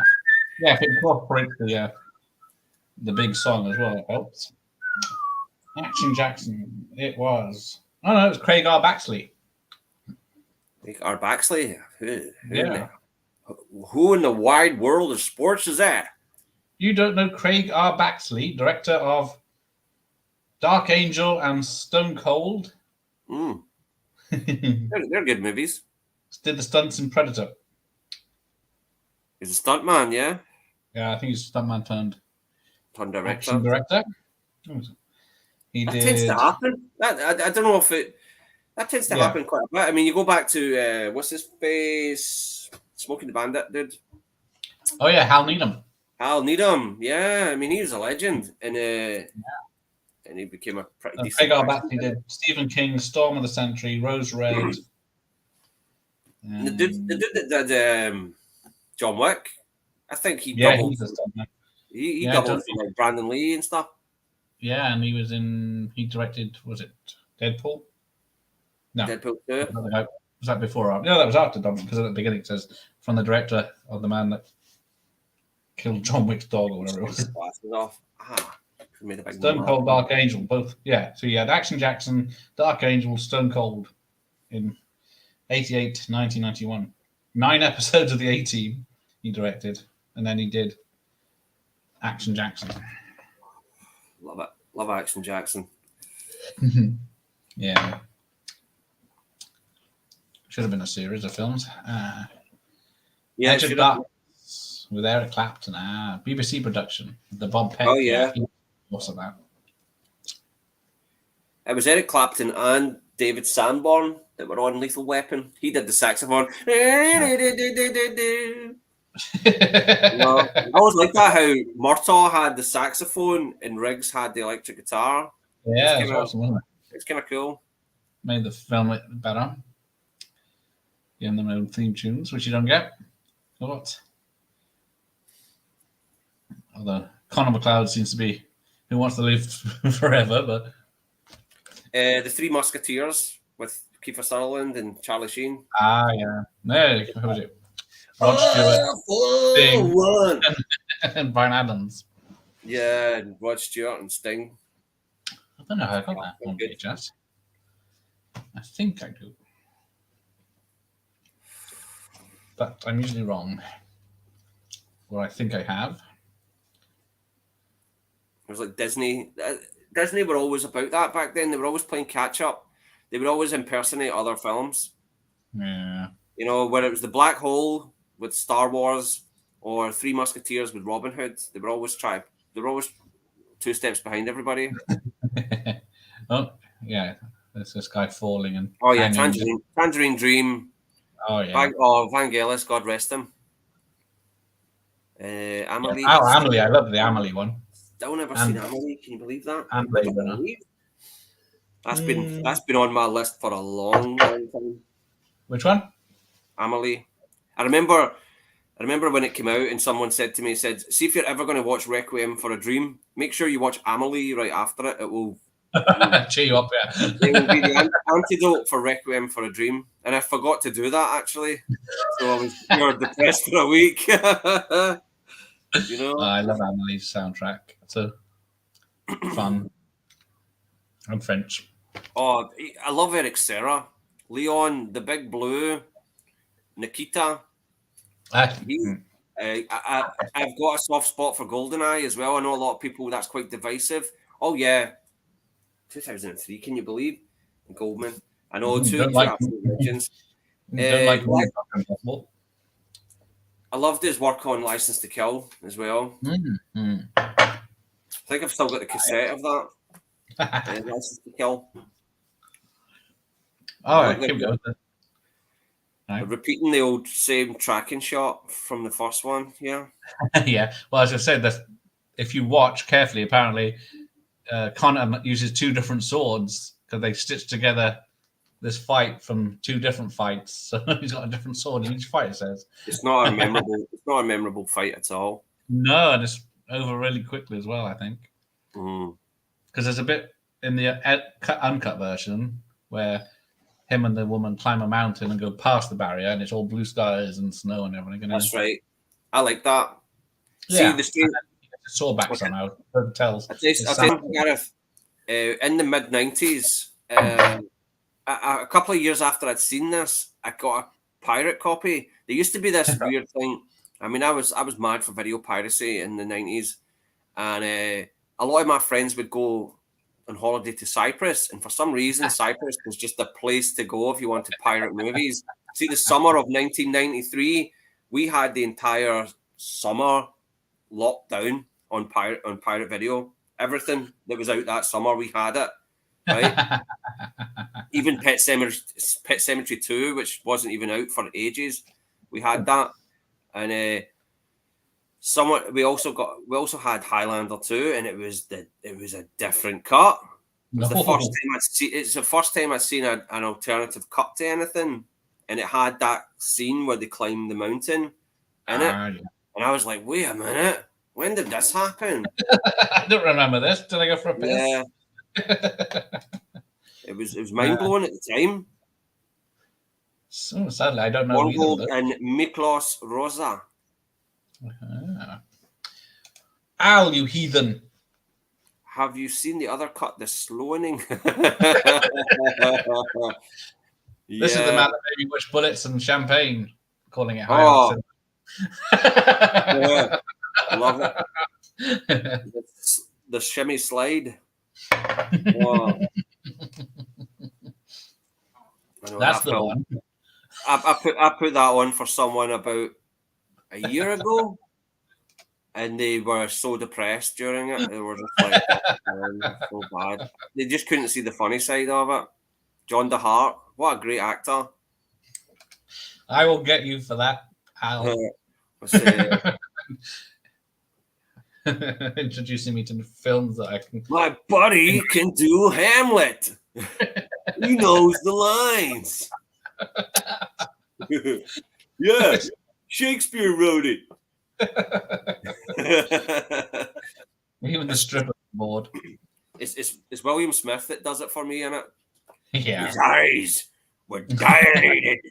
You should forget about the demon worshipping for most of the film until the end. Yeah, you gotta kill that broad. It's the same fight, but now Connor's got the samurai sword instead of the big sword. It totally explains how this goes. Yeah. Oh. If you want someone to wing powers stand in. Everything's better with some wings. I don't mean Paul McCartney. You know, his best film is Vice Squad. Wings Hauser. Yeah, I saw that after your review. That is a crazy film. You watched it, yeah? Yeah. Oh, great! That's great. That I actually got someone to see it. Fucking mad bastard in that. He's demented, isn't he? It's the part where the cops have got him in that room and he's got the girl and he just grabs like the stool and he's like bashing her head with the stool. He's like, oh, you're just like, God, where did he get that energy? Documentary, isn't it? It was all done for real, that one. I thought Egypt was the go-to place for pirates. I know that was the strange thing in the 80s and 90s. I guess It was Cyprus is close to Egypt, isn't it? So many Disney films weren't released. Prepared for Tomorrow. Oh yeah. Sam Furstenberg, so jealous. So jealous. Yeah, this time, no, half an hour. You need to get some good stuff about Steve James though. Steve James, the guy doesn't get enough praise. I know, because that his Riverbend film is on YouTube for free. That's the only place you can get it. Real Black on the Real Black channel. Mm-hmm. But that's an awesome film. They should remake it now. Yeah. Yeah, Steve James was awesome. Hey, Marty's here. Hi there. Marty. Yeah, because I'm still watching loads of stuff and I'll probably forget. I'm trying to write stuff down to ask. And so if anyone's got any questions, let me know. Oh, thanks, Marty. Pimp tweet. Ahoy. What? Ahoy. Ahoy. Ahoy. I like the Hauser in the Australian War movie he did with. Oh, I know the one. The Australian War movies. Siege of Firebase Gloria. Vietnam War movie with what's his name? It's not just me that gets blank. Full Metal Jacket.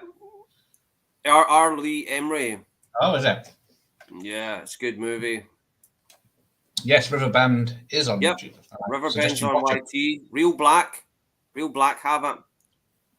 Yeah, channel called Real Black as in REEL.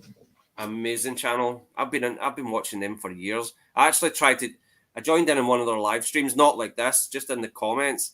Yeah. And it was tough because they were all sitting there criticizing Black Panther. I know you love that one.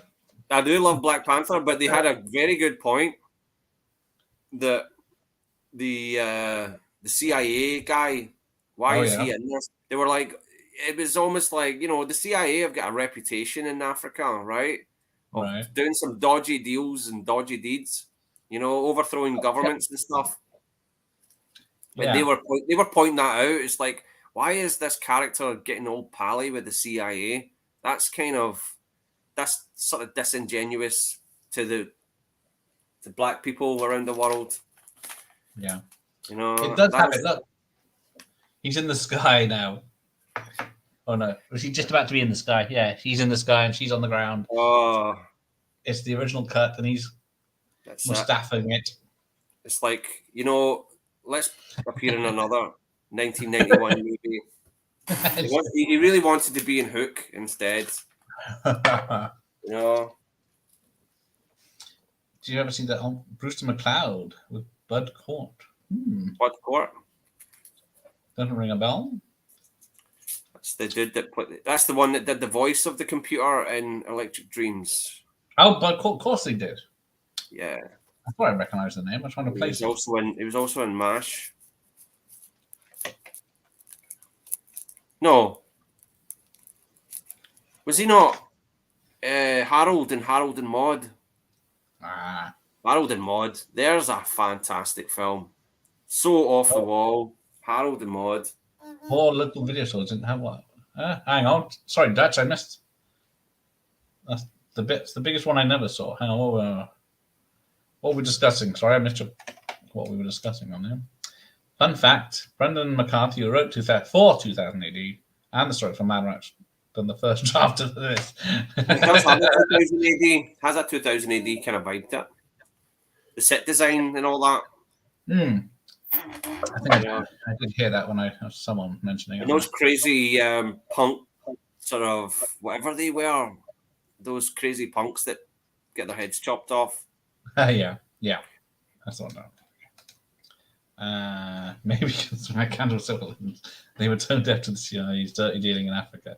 I think they were well versed up in world affairs. I mean, they had these people that go out into the world and So what about this new one? Because they've done it without Black Panther actually in it. So I know. It's like Taggart with like Taggart in it. No one's up to the task. I don't know if I'm interested. I mean, it's just. No, it's just going to be his sister on that. Because I can't really. It's all. There's not even a trailer yet, is it? Isn't it out this year? Or is it next year? I think it's. I don't know. I really don't take much interest in the Marvel films these days. I just see them come out and I'm like, oh, there's another one. I saw a wee bit of the Sam Raimi one. It was okay. Yeah, that's the best it's been. I thought it was only okay as well. Yeah, certainly gone down. Right. I own 8 Furstenberg movies on physical media. Maybe I'll shoot a little video tonight. I'm quite Well, yeah, you are an hour ahead of us already, so. Well, Quentin Tarantino, he was Quentin Tarantino's favourite canon director. Yeah, I saw that. Someone, yeah. I was looking at videos and I saw, oh, Quentin Tarantino's building him up. Yeah, I think his favourite movies were Ninja 3, Runaway Train, and 52 Pickup. But also, he was talking about how when he was working in the video store, Video Archives, that him and his buddies were all so excited to go and see American Ninja when it came out because they were all mad on Furstenberg. Or was it American Warrior? Or was it American Master? Or it was Ninja in the States, which is weird. It was Warrior in the pictures here on the big screen, and it was Ninja on video. I know, it's weird, isn't it? How they recovered. Yeah, because he did Revenge of the Ninja, Ninja Domination, Breaking 2, Electric Boogaloo. all within a freaking 2 minutes of each other. Yeah, it's like 1984 for Ninja 3 and Electric Boogaloo, but yeah, they only had about 8 weeks to shoot each stuff, didn't they? Yeah, Avenging Force, and then straight back to American Ninja 2. Took a break, came back in 89 with Riverbend. Then did a non-ninja action film. Back for Delta Force 3. Some TV, American Samurai with the other American ninja, David Bradley. He was okay. Still prefer Duty Cop. And then he came back with David Bradley again for Cyborg Cop. And then David Bradley for Blood Warrior, then Cyborg Cop 2, and then Operation Delta Force. And then he did a film with Hulk Hogan on a tropical island. What's that one called?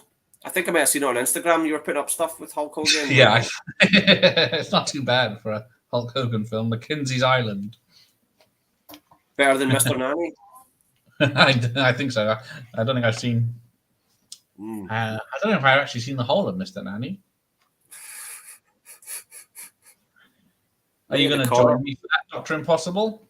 I'm one of these weird people that's not that keen on Night of the Comet. I have seen it and I was kind of puzzled. I was like, it's not a zombie film. It's because I was when I first saw it, I thought, hang on, where's the zombies in it? It's like one dream sequence, isn't there, or something? Yeah. One zombie in an alley. I was disappointed with that because it had such a cult following. I'm one of the few people that's not a fan. The two girls are fun anyway. Oh, Pete's here. Hey, Pete. Oh, hiya. How you doing, Pete? I thought you had a live tonight, Pete. Are we merging live streams? Oh, yeah. Cyborg 1 and Copman 1 and 2. Yeah. So there is a third one, but he didn't direct that one. Blood Warriors. Was that the one I was getting to? No. Oh, yeah. Blood Warriors. I've been able to find a copy of that, yeah. I'm running out of time. So where is it based? Furstenberg? LA, I think. Or California, anyway. So you're doing it. What time is he doing it? This time tomorrow night, 10 o'clock. 10 o'clock. So it's his 2 p.m., I think. If I get I really want to see it. If I get all my, all my stuff in the can, I definitely want to go on and Fingers crossed it's going to happen, but yeah. 1,000,001 questions I'd love to ask that man. Well, yeah, I'm going to put a post tomorrow asking for some questions. Is that Ninja 3 is... Oh, it's an antidepressant, that movie. It's so entertaining. It's just so cool. Even it's about a man. Well, they had to make it a man zombie possessing a woman zombie because a woman ninja, because they couldn't give a woman ninja powers for some reason unless she was a man was involved. Yeah, she couldn't train to be a ninja. She could just inherit. That was the sad thing when I was talking to the dude. What's his name? Oh God, Stephen Lambert. Stephen Lambert was that he fell out with Shokazuki. Yeah, that was a shame. I think he fell out with everyone, didn't he? He went back to Japan and abandoned the States. He still does stuff now. I know, so sexist when you think about it, though, isn't it? It's just like, can't have a female ninja, right? I mean, I guess it's from technically. I mean, it is a dumb movie, right? Can't have ninja golf caddies either, but hey, you know, they're there. Oh, it really takes out those cops, though. Anybody who doesn't like the police must love that film. You know, police revenge film. I love how douchey our boyfriend is as well. That guy just does not deserve. Yeah, you don't notice if you watch it over the length of the movie, but when they compressed it, I saw it in the thing earlier. He's such a bastard to her all the way through. Yeah, he's so sleazy and fuzzy, and he does not deserve to get her at all. Because it shows him the cops are all slaughtered at the golf course, and the next scene, he's chatting her up, watching her from afar, drinking a Coke while she's being interrogated, and then he comes in and says, "All right, darling," and then tries his luck, and he keeps trying his luck all the way through, and then eventually she falls for him. Yes, thanks to V8 juice. Yes, the weirdest product placement ever. Which I've never ever drank that in my life. No, I've never been. That should be that good. Do you know what? I hadn't seen American Ninja until about 10 years ago, and I've got the Now. Well, I had Now TV. You know, it's Sky's streaming platform. Yeah. And I could not find anything to watch, and I was feeling really low. Actually, I was feeling kind of sorry for myself, and I thought, "Oh, there's American Ninja. I've never seen that before. It always looked rubbish. Put it on. See the end of the film. I was in a great mood. You were standing on your roof, ripping your hood off, and looking. You need to ask him. You need to ask him about the laser. What is it with the laser? Of all the weapons to give a ninja. All of a sudden, right? They've never mentioned anybody having lasers in this movie, and then he just goes, pew, and shoots the plant pot.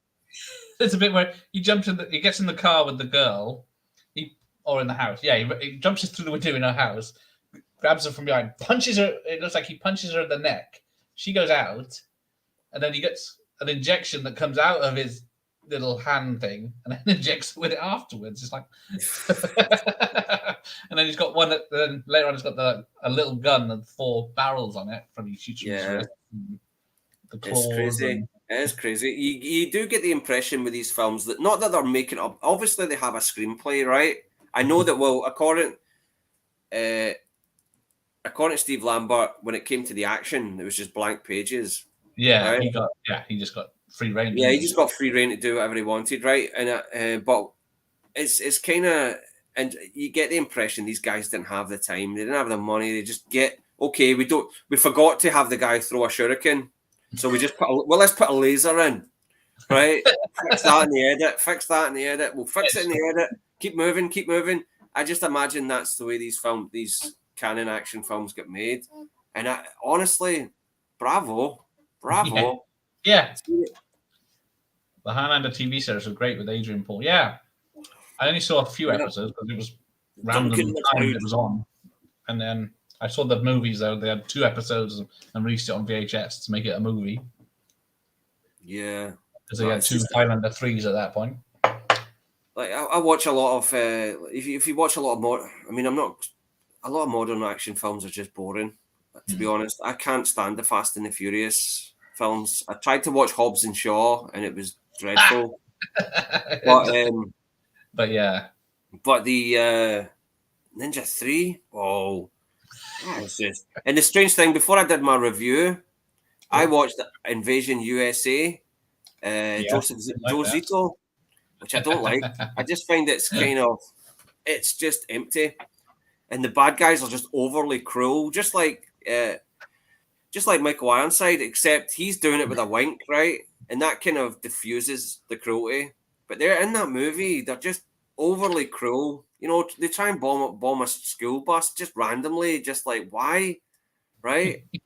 I know they're trying to commit atrocities in America, right? We get it. They're trying to hurt America in some horrible, nasty way. They're trying to beat Al Qaeda before Al Qaeda, and it just feels so forced. I felt depressed after watching Invasion USA, so I was like, right, okay, what's the next movie I need to review? Ninja 3. I've seen that. Stuck that on. 10 minutes in, night and day. I was having a brilliant time. Hang on, then. Let's have a look at the trailer. Time. Hopefully, I will get done for this. He is the most feared and powerful warrior. It's so much fun. Too big. And the editing. One thing I've got to say about Sam Furstenberg, I mean, the editing in this film is really sweet. And this is all done on a Moviola. They didn't have digital editing in those days. Oh, and they laughed at the effects back then, and now they... She was James excellent. Hong. I thought she was excellent in it. But yeah, Sho Kazuki wouldn't let her have the final fight or killing blow or something. So that's right. He stormed off the set, didn't he? Yeah.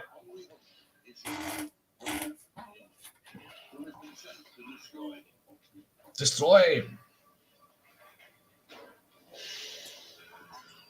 It's just such a perfect. How many times does he actually kill the ninja at the end?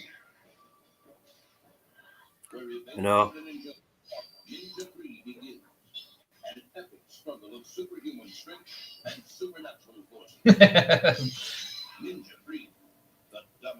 Not no way linked to any of the other ninja films, though. Amazing. Such a good old time. Yeah, he does attempt to exercise the demon, not exorcise. I have exorcised the demon. Because they tie her up and then she does the spinning, but in flips. Yeah, and Steve didn't want to do that stunt, so they got the dummy in. Yeah, it spins a lot fast. Yeah, Invasion USA. Oh yeah, of course it's empty. But see, that's the thing. See, if you're going to have like a pretentious action film, right, and you're going to hate me, right, but I'm not mad on Batman anymore, right? I like Batman movies. I love Michael Keaton. Batman Returns is my favorite, right? Hands down, Batman Returns is my absolute favorite. But when you're trying to dress Batman up to be a crime thriller and trying to compare it with a Michael Mann film or a David Fincher movie, you're pulling my leg. I'm sorry. Right? Have you not seen the new one then yet? Not interested. Sorry. Even though it's shot in Glasgow and I should be so proud of that, right? And I am, right? Absolutely. Right? And someone made a funny joke about that. It's like, yeah, they shot parts of it in Liverpool, parts of it in Glasgow. Is that because it's riddled with crime? Right? And but it's just be a Batman movie. Just be a comic book. Be proud to be a comic book film, and I will enjoy you more. I feel that when you're trying to be this serious crime thriller, you're sucking the fun out of it. For me, that's just my humble opinion. But Ninja 3, it's like, it opens with a guy in a cave. He opens up this rock, and there's all this ninja stuff. Then he goes to the golf course, starts stabbing people. The movie lets you know within the first 5 minutes, this movie is absolutely bonkers. And it could do anything. It could jump as many sharks as it wants because it let you know that it is not pretentious. It is just out and out entertainment. That's what I've got to say, right? And the thing is, and all the action's in camera. It's all right there, and you can see the weight of the cars, the ninja on top of the cars. You can feel the actual tangibility of it all. But when we're watching Hobbs and Shaw, right? And that was the stupid thing about Hobbs and Shaw. They shot that in St Vincent Street here in Glasgow, right? And they have this car chase down St Vincent Street in Glasgow. It's a great street. They've shot so many movies on it now. And they just drive up the street, and then they drive down the street. They drive up the street. They drive down the street.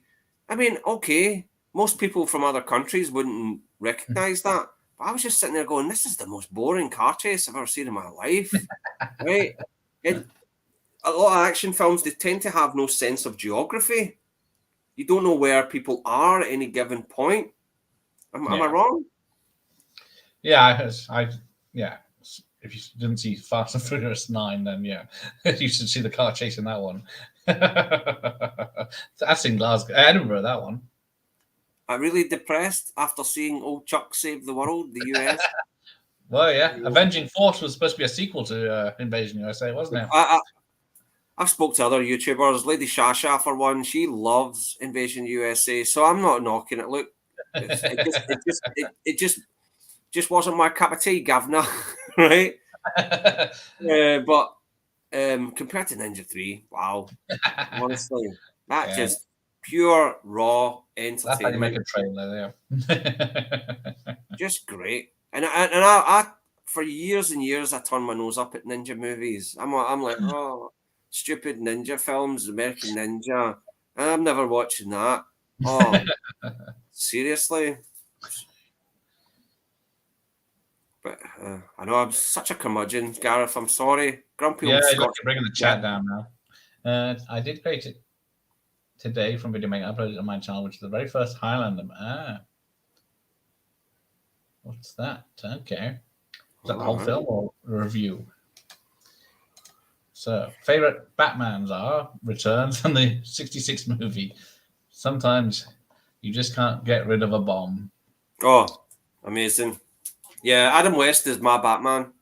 You know, it's how it boogie. You know what I mean? Why doesn't Batman dance anymore?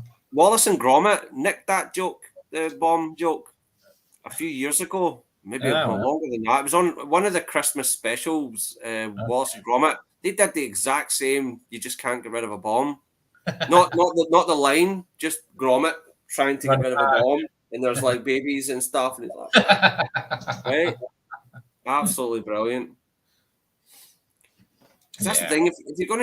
If you're gonna do a superhero film, you've got to have a man dressed up as a bat fighting crime. Then you need to just get ridiculous with it. I'm sorry. Well, right? That's Batman and Robin, then, isn't it?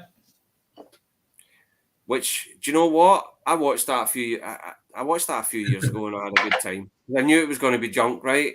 And I had a good time just laughing at it. You just wanted to buy a load of toys afterwards. You're not sending me to the cooler. Just all the bad puns. And the funny thing is, I saw it on opening day. Did you go see Batman and Robin when it came out? Yeah. Was the I loved it. Yeah. Was the cinema empty when you went? Huh? It wasn't empty. It was quite busy. Really? Oh. I think it was before word of mouth got out, so. See, I went on opening day and it was nearly empty. And I was like, wait a minute. This is a Batman movie. Why? I think it was on a small screen, though, so not the biggest. No, this was a multiplex, and it was nearly empty. And I was sitting there puzzled, like, but this is a Batman movie. This is an event, right?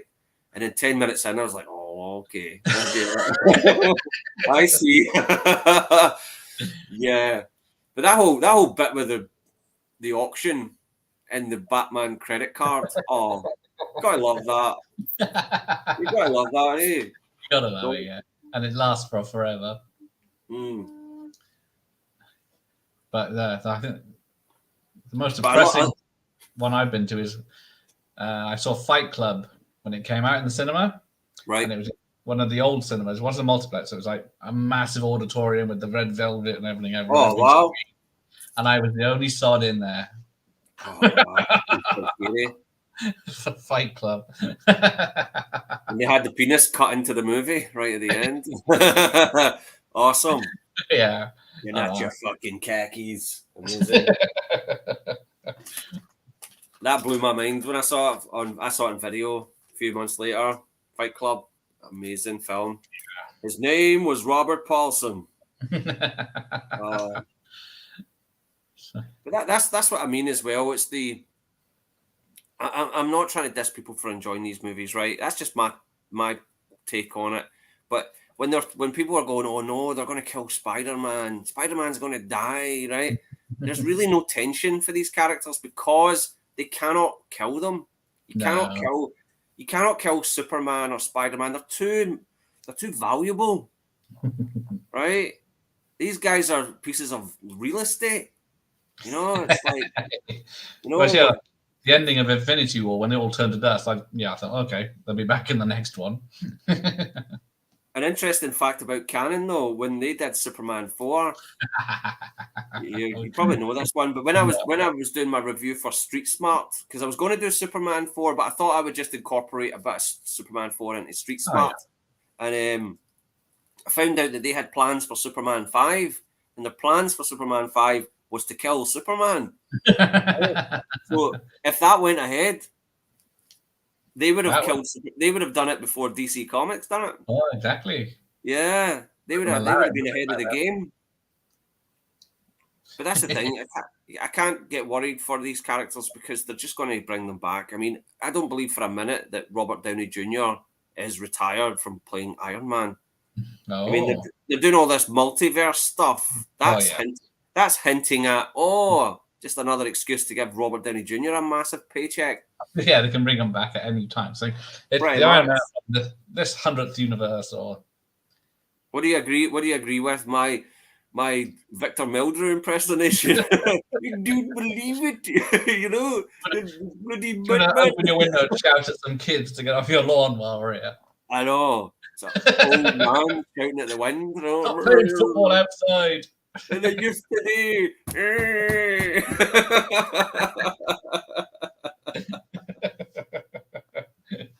Oh, I just can't do it, Captain. I can't watch another bloody Marvel film.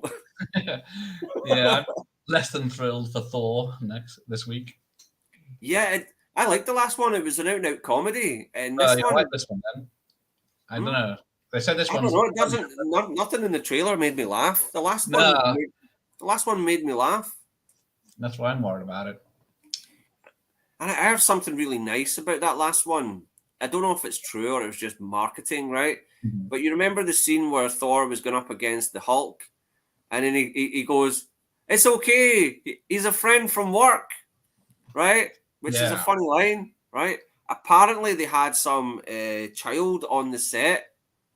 Yeah, I heard this. Like it was there for a sort of Make-A-Wish Foundation kind of thing. You know, maybe I'm not sure if he had leukemia or disabilities or something like that. But apparently, that was the kid. That was the child that came up with that line. I'm hoping it's true. It suggested that line that he should say that the Hulk is a friend from work. and that just melts my heart that they included that, right? If that's true, that well done. That's beautiful. But you know, it might be just Disney bullshit. No tension, he agreed with you. Yeah, that is true. Yeah, that's what I mean. There's no tension. Spider-Man will not die. I mean, it's the same with James Bond. They killed James Bond last year, right? Sorry, spoiler alert. Spoilers, everyone. Sorry. Yeah, they killed him off, right? Who cares, right? And I've fallen out with him as well. I know, the bastard, right? And he's not going anywhere, right? You know, there's talk already about everyone's chatting away about who's going to be Bond next, right? It's not. Yeah, it's not like that version is gone. Yeah, intellectual properties. They're not real film characters, right? You know, Dustin Hoffman in Midnight Cowboy. There's a film character. He dies at the end of that movie, right? And that's it. The movie's over. That's it. That character stays fucking dead. He's not going to come back. the Justice League isn't going to band together to bring back Dustin Hoffman, right? And I'm happy for that, right? Because people need to learn that death is infinite. And these movies are just like, no, Superman's back, this character's back. And what is it they're doing with Star Wars as well? Here we go. Right? Why did I get a Scotsman on a sugar rush? Right? These Star Wars TV series absolutely suck, every single one of them. And I'll tell you why. They're softening these characters that were badasses, right? Boba Fett was a bad mother. Yeah. He was a bad mother, right? But he was disintegrated on people. And I've got no problem with them escaping the Sarlacc pit. I'll actually kind of like that, how they explained how he escaped. Because I thought to myself, even as a kid, he's going to get out of that, right? The guy's got a jetpack. The guy's got gadgets up the wazoo. That thing's going to kill him, right? Even though they showed it kind of swallowing him in the Return of the Jedi. Yeah.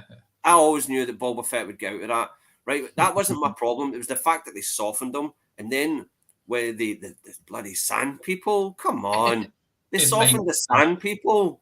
You know, that famous line where Obi-Wan Kenobi goes to Mos Eisley, right? And he says, you'll never find a worse place of villainy or whatever like that. That place is like, they're all singing Kumbaya now. It's like Woodstock, you know? So you'll never find a softer bunch of pansies anywhere, right? That's Mos Eisley these days. They're Disney-fying everything. Yeah, he would have killed the sand people and stolen everything from them. Yeah. I'm telling you, the Predator, they've got Predator. Disney's got Predator. They've got Alien. Yeah. Give it a couple of years, they're going to be sitting on a beach singing "Puff the Magic Dragon." Seriously, they're going to absolutely pussify everything. And I'm not meaning in a sort of homosexual, anti-feminist kind of way. I mean that they're just going to make them so soft, and it's going to hurt. You know, keep the villains, yeah, right? They're bastards. Yeah. Obi-Wan hates hippies. Yeah, I know. Yeah. I know. He was glad to see Qui-Gon go. He was kidding on when he was screaming. He was like, "Oh, your beauty!" You know. And we don't feel so bad now because of that. You know, that tape of Liam Neeson. You know, it's like, bosh.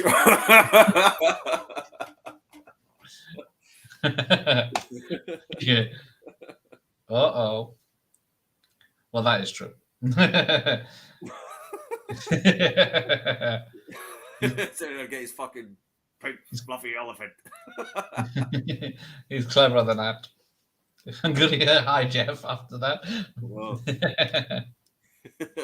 See, you believe in Jesus. Good. You're gonna meet him. Good old Bronsons.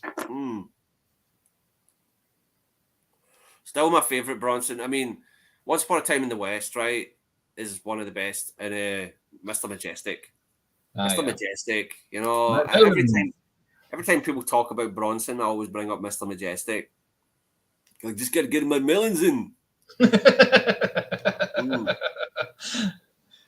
Apparently, he's a descendant. According to him, the late Charles Bronson, he was a descendant of Genghis Khan. I would believe that. Aren't we all, though? Don't they say that because he got around so much? I don't think he got this north, though. It's too cold. Although we're all partly sheep. Yeah, James Bond faked his death so he didn't have to have a family. James Bond is Kenny from absolutely. Yeah, he's really getting knocked off by Saddam Hussein and Satan right now.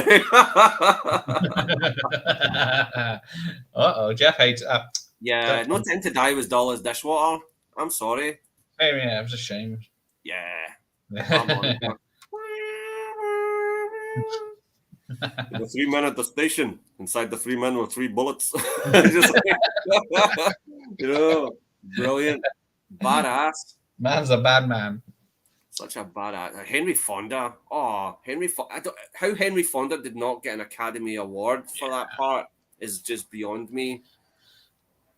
And it's interesting that Sergio Leone when they made the film, Henry Fonda was like, so you want me to wear a moustache? You want me to wear dark contact lenses? And he's like, no, I want people to see Henry Fonda. I want them to see this out and out Hollywood good guy. He's going to shoot a kid, right? Brilliant. You know, now that you call me by name, so evil. And he's so fucking evil in it, man. He was, wasn't he? Yeah, I liked it the first watch. I didn't like it as much on the second watch. When I saw it in the cinema, I quite enjoyed it. Moments. I liked that sort of virus thing that they had. I thought that was cool, but I thought it was really bloated. It was overly long, and what was the other thing? They didn't spend enough time in Jamaica. That annoyed me because all the marketing, not the marketing, but all the hype building up to it about the production, we're filming it in Jamaica. That's where Ian Fleming lived. We're going back to Jamaica the first time since Dr. No. Wow, isn't that cool? Real bookend there. They were there 5 minutes. You know, I wanted a proper Jamaican Bond. Sorry, that's why I didn't like it. It didn't give me what I wanted. It didn't give me what I needed. Whatever her name is. Hang on, sorry. But no, if you love Bond, you can't love the latest outing. Oh, Dutch! I want to get you on a Friday night fight with someone over Bond films. Top 10 Bond films. One thing I'll say though, hats off to Jeffrey Wright. He's he's the longest surviving Felix Leiter. Felix, right? Yeah. And he didn't get eaten by a shark this time. Well, it's the same, yeah, same. Because David Hediston, he played him in Live and Let Die and License to Kill. You know, 15 years later, nearly, yeah. To get munched by a shark. There you go. Certain scenes, but as a whole, yeah. Yeah, I did like it better than had its moments. Spectre. I liked it more than Spectre. Yeah. We're all too old. Oh, there you go. Jeff will defend Bond with a fight. You're going to I will give it a rewatch though. I will give them all a rewatch at some point. I still need to rewatch the crazy one, Quantum of Solace. Okay, that was bonkers. That one. I do enjoy that because it's like an hour and a half and it just flies. I know. It's like, what? You're not a ninja movie. Come on. It's funny that one. I'm like Goldilocks when it comes to Bond. That was that one was too short. The last one was too long. You know, I'm never happy. You know, no. Still, I'd watch Octopussy any day though. That and For Your Eyes Only. They're brilliant. No. When's the next bank holiday? August. I'll be doing Moonraker.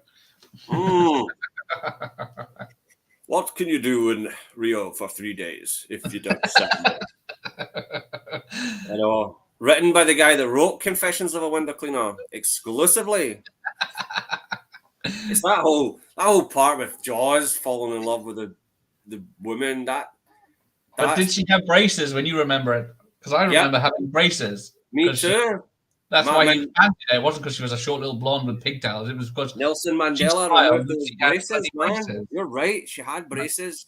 I thought that was the whole thing. It's because he's got metal teeth. She's got braces. Oh, isn't that lovely? They fall in love with each other. But yeah, the Mandela effect has screwed up our heads, man. Someone's CGI teeth in there somewhere. I will. His name's Jaws. He likes to kill people. I had to ask. What's his face? I keep forgetting that guy's name. Steve Lambert about Roger Moore. I just had to get a wee bit of Roger Moore info. You know, because he worked with him on The Quest. Oh yes, of course. Yeah. On Her Majesty's Secret Service could be the best James Bond film. It is so perfectly made, and the score, the song, the all the actors. I mean, Lazenby was all right. They worked their way around him by making him like Mr. Fisher for a good portion of the film. That took your mind off him not being Sean Connery. But his Scottish accent doesn't that offend you? Could care less. Could not care less. It's about time we got an American Bond though. We've had an Aussie, we've had a Welshman, We've had an Irishman. We've had a Scotsman. Oh, it's got right? to stay within the Commonwealth. They almost had James Brolin, right? Yeah, back in '83. I don't know if he'd been. I've seen his screen test. It was okay. Yeah. Bob Holness should have been. Yeah, he did him on the radio, didn't he? Yeah. I know. Quantum is my least favorite. First least viewing. Oh dear.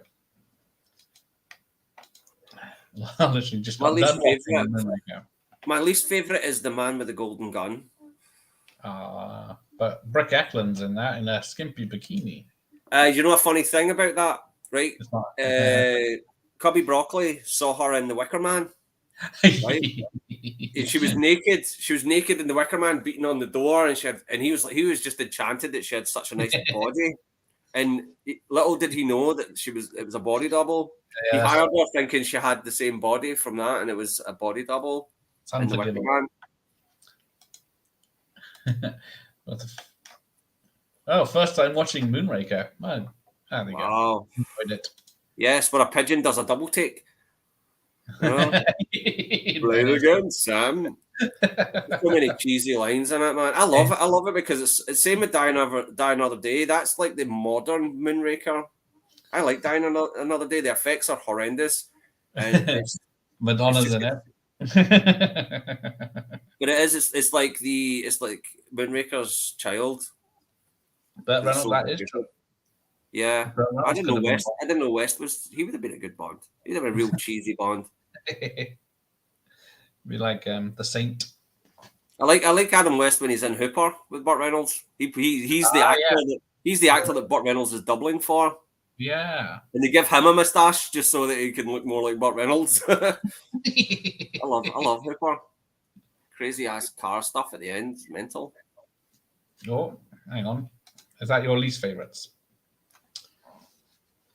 No Time and Quantum. It's quite divisive, that last one, isn't it? That's why, yeah. Oh, World Is Not Enough is a bit of a poor one. I seen that in the cinema, and I remember the opening being amazing. The opening is amazing. The boat chase was great. Yeah. But the rest of it, I was rather bored. It doesn't get up to that level, does it? Yeah, I liked Sophie Marceau as the villain. I thought she was really good. And the Scotsman villain, you got offended by that, did you? Renard. Oh no, it's a Scotsman playing a Russian, or is it somewhere else? Yugoslavian or something. Yeah. Yeah, Bosnian. Let's get current. I think he should have been just playing his Begbie character again. That would. That's real scary, wouldn't it? This woman getting blessed. I still haven't seen Trainspotting 2. Everybody keeps telling me to watch Trainspotting 2. It's good. I enjoyed it. I've heard it's good. But it's quite scary character he is, isn't it? Because he's got a son in it. So can't imagine what his son did, but yeah. It's funny because I went to see it with my mother back in 1996, the first one, and after it we were like, yeah, everybody knows a guy like that. You know. I was gonna get some skank. Psycho. Oh, brilliant. All right, let's wrap this up. Yeah. Highlander finished like 45 minutes ago. Hardly even paid any attention to it, to be honest. I don't think we did we? I know there's shut. But the windsurfing is comedy gold. But if you pick up the X rental, it's got that advert at the beginning, the McCune's Lager one. It's brilliant. It's so good. I'll tell you what I'll do. I'll see if I can find it on YouTube. Okay. I got a few Bond ones. I'll have a look at myself. Mr. Bond, you appear to be. I love Drax. He's one of my favourite villains. What's it? He has these weird lines that just come out of nowhere. Oh. Who else was that actor in? I'm trying to. His other famous role. Michael Lonsdale. He died a few years ago. Yeah. He's really good in it. I'm not seeing it. See, I'm a bit scared of watching Trainspotting 2. Nah, it's got some. Yeah, don't make it too serious. Yeah, exactly. Right. It's. Yeah. I mean, I it took me a bit of an adjustment for Casino Royale, and I do love it. I do really love it because it is a top class action movie, and it was just I was a Daniel Craig hater when it came on. When I was like, you can't have a blonde Bond and all that. I was one of those. I was one of those idiots, right? But by the time once I seen Skyfall, I was like, right. Skyfall was perfect. He's back on Scott's ground. That was his. Again, From Russia with Love. You know. Yeah. Just perfect. Good night. Yeah, Lonsdale was very good. Yeah, what's his line that he says in it? Oh, he says a couple of goofy lines that are really funny. Oh, it's going to bug me all night. You have to watch it now. Moonraker was perfect. See, when it came on television, I mean, there was nothing else on, right? Back then, like, when Moonraker was on, it was like, oh, I know. It was probably a bank holiday. Fantastic. And the effects hold up. See the actual shuttle launch effect? Yeah. That's perfect. And the lasers. That's like better than stuff they did for Kubrick, honestly. There you go. It's kind of funny though that he had the exact same plan as the villain from the previous film, except to go up instead of down. Yeah, right? Wipe out humanity and build a underwater utopia, or outer space utopia. Yeah. You think he would have paid attention and went, right? It never worked for that guy. I think I'll just call it a day. May I press you to a cucumber sandwich?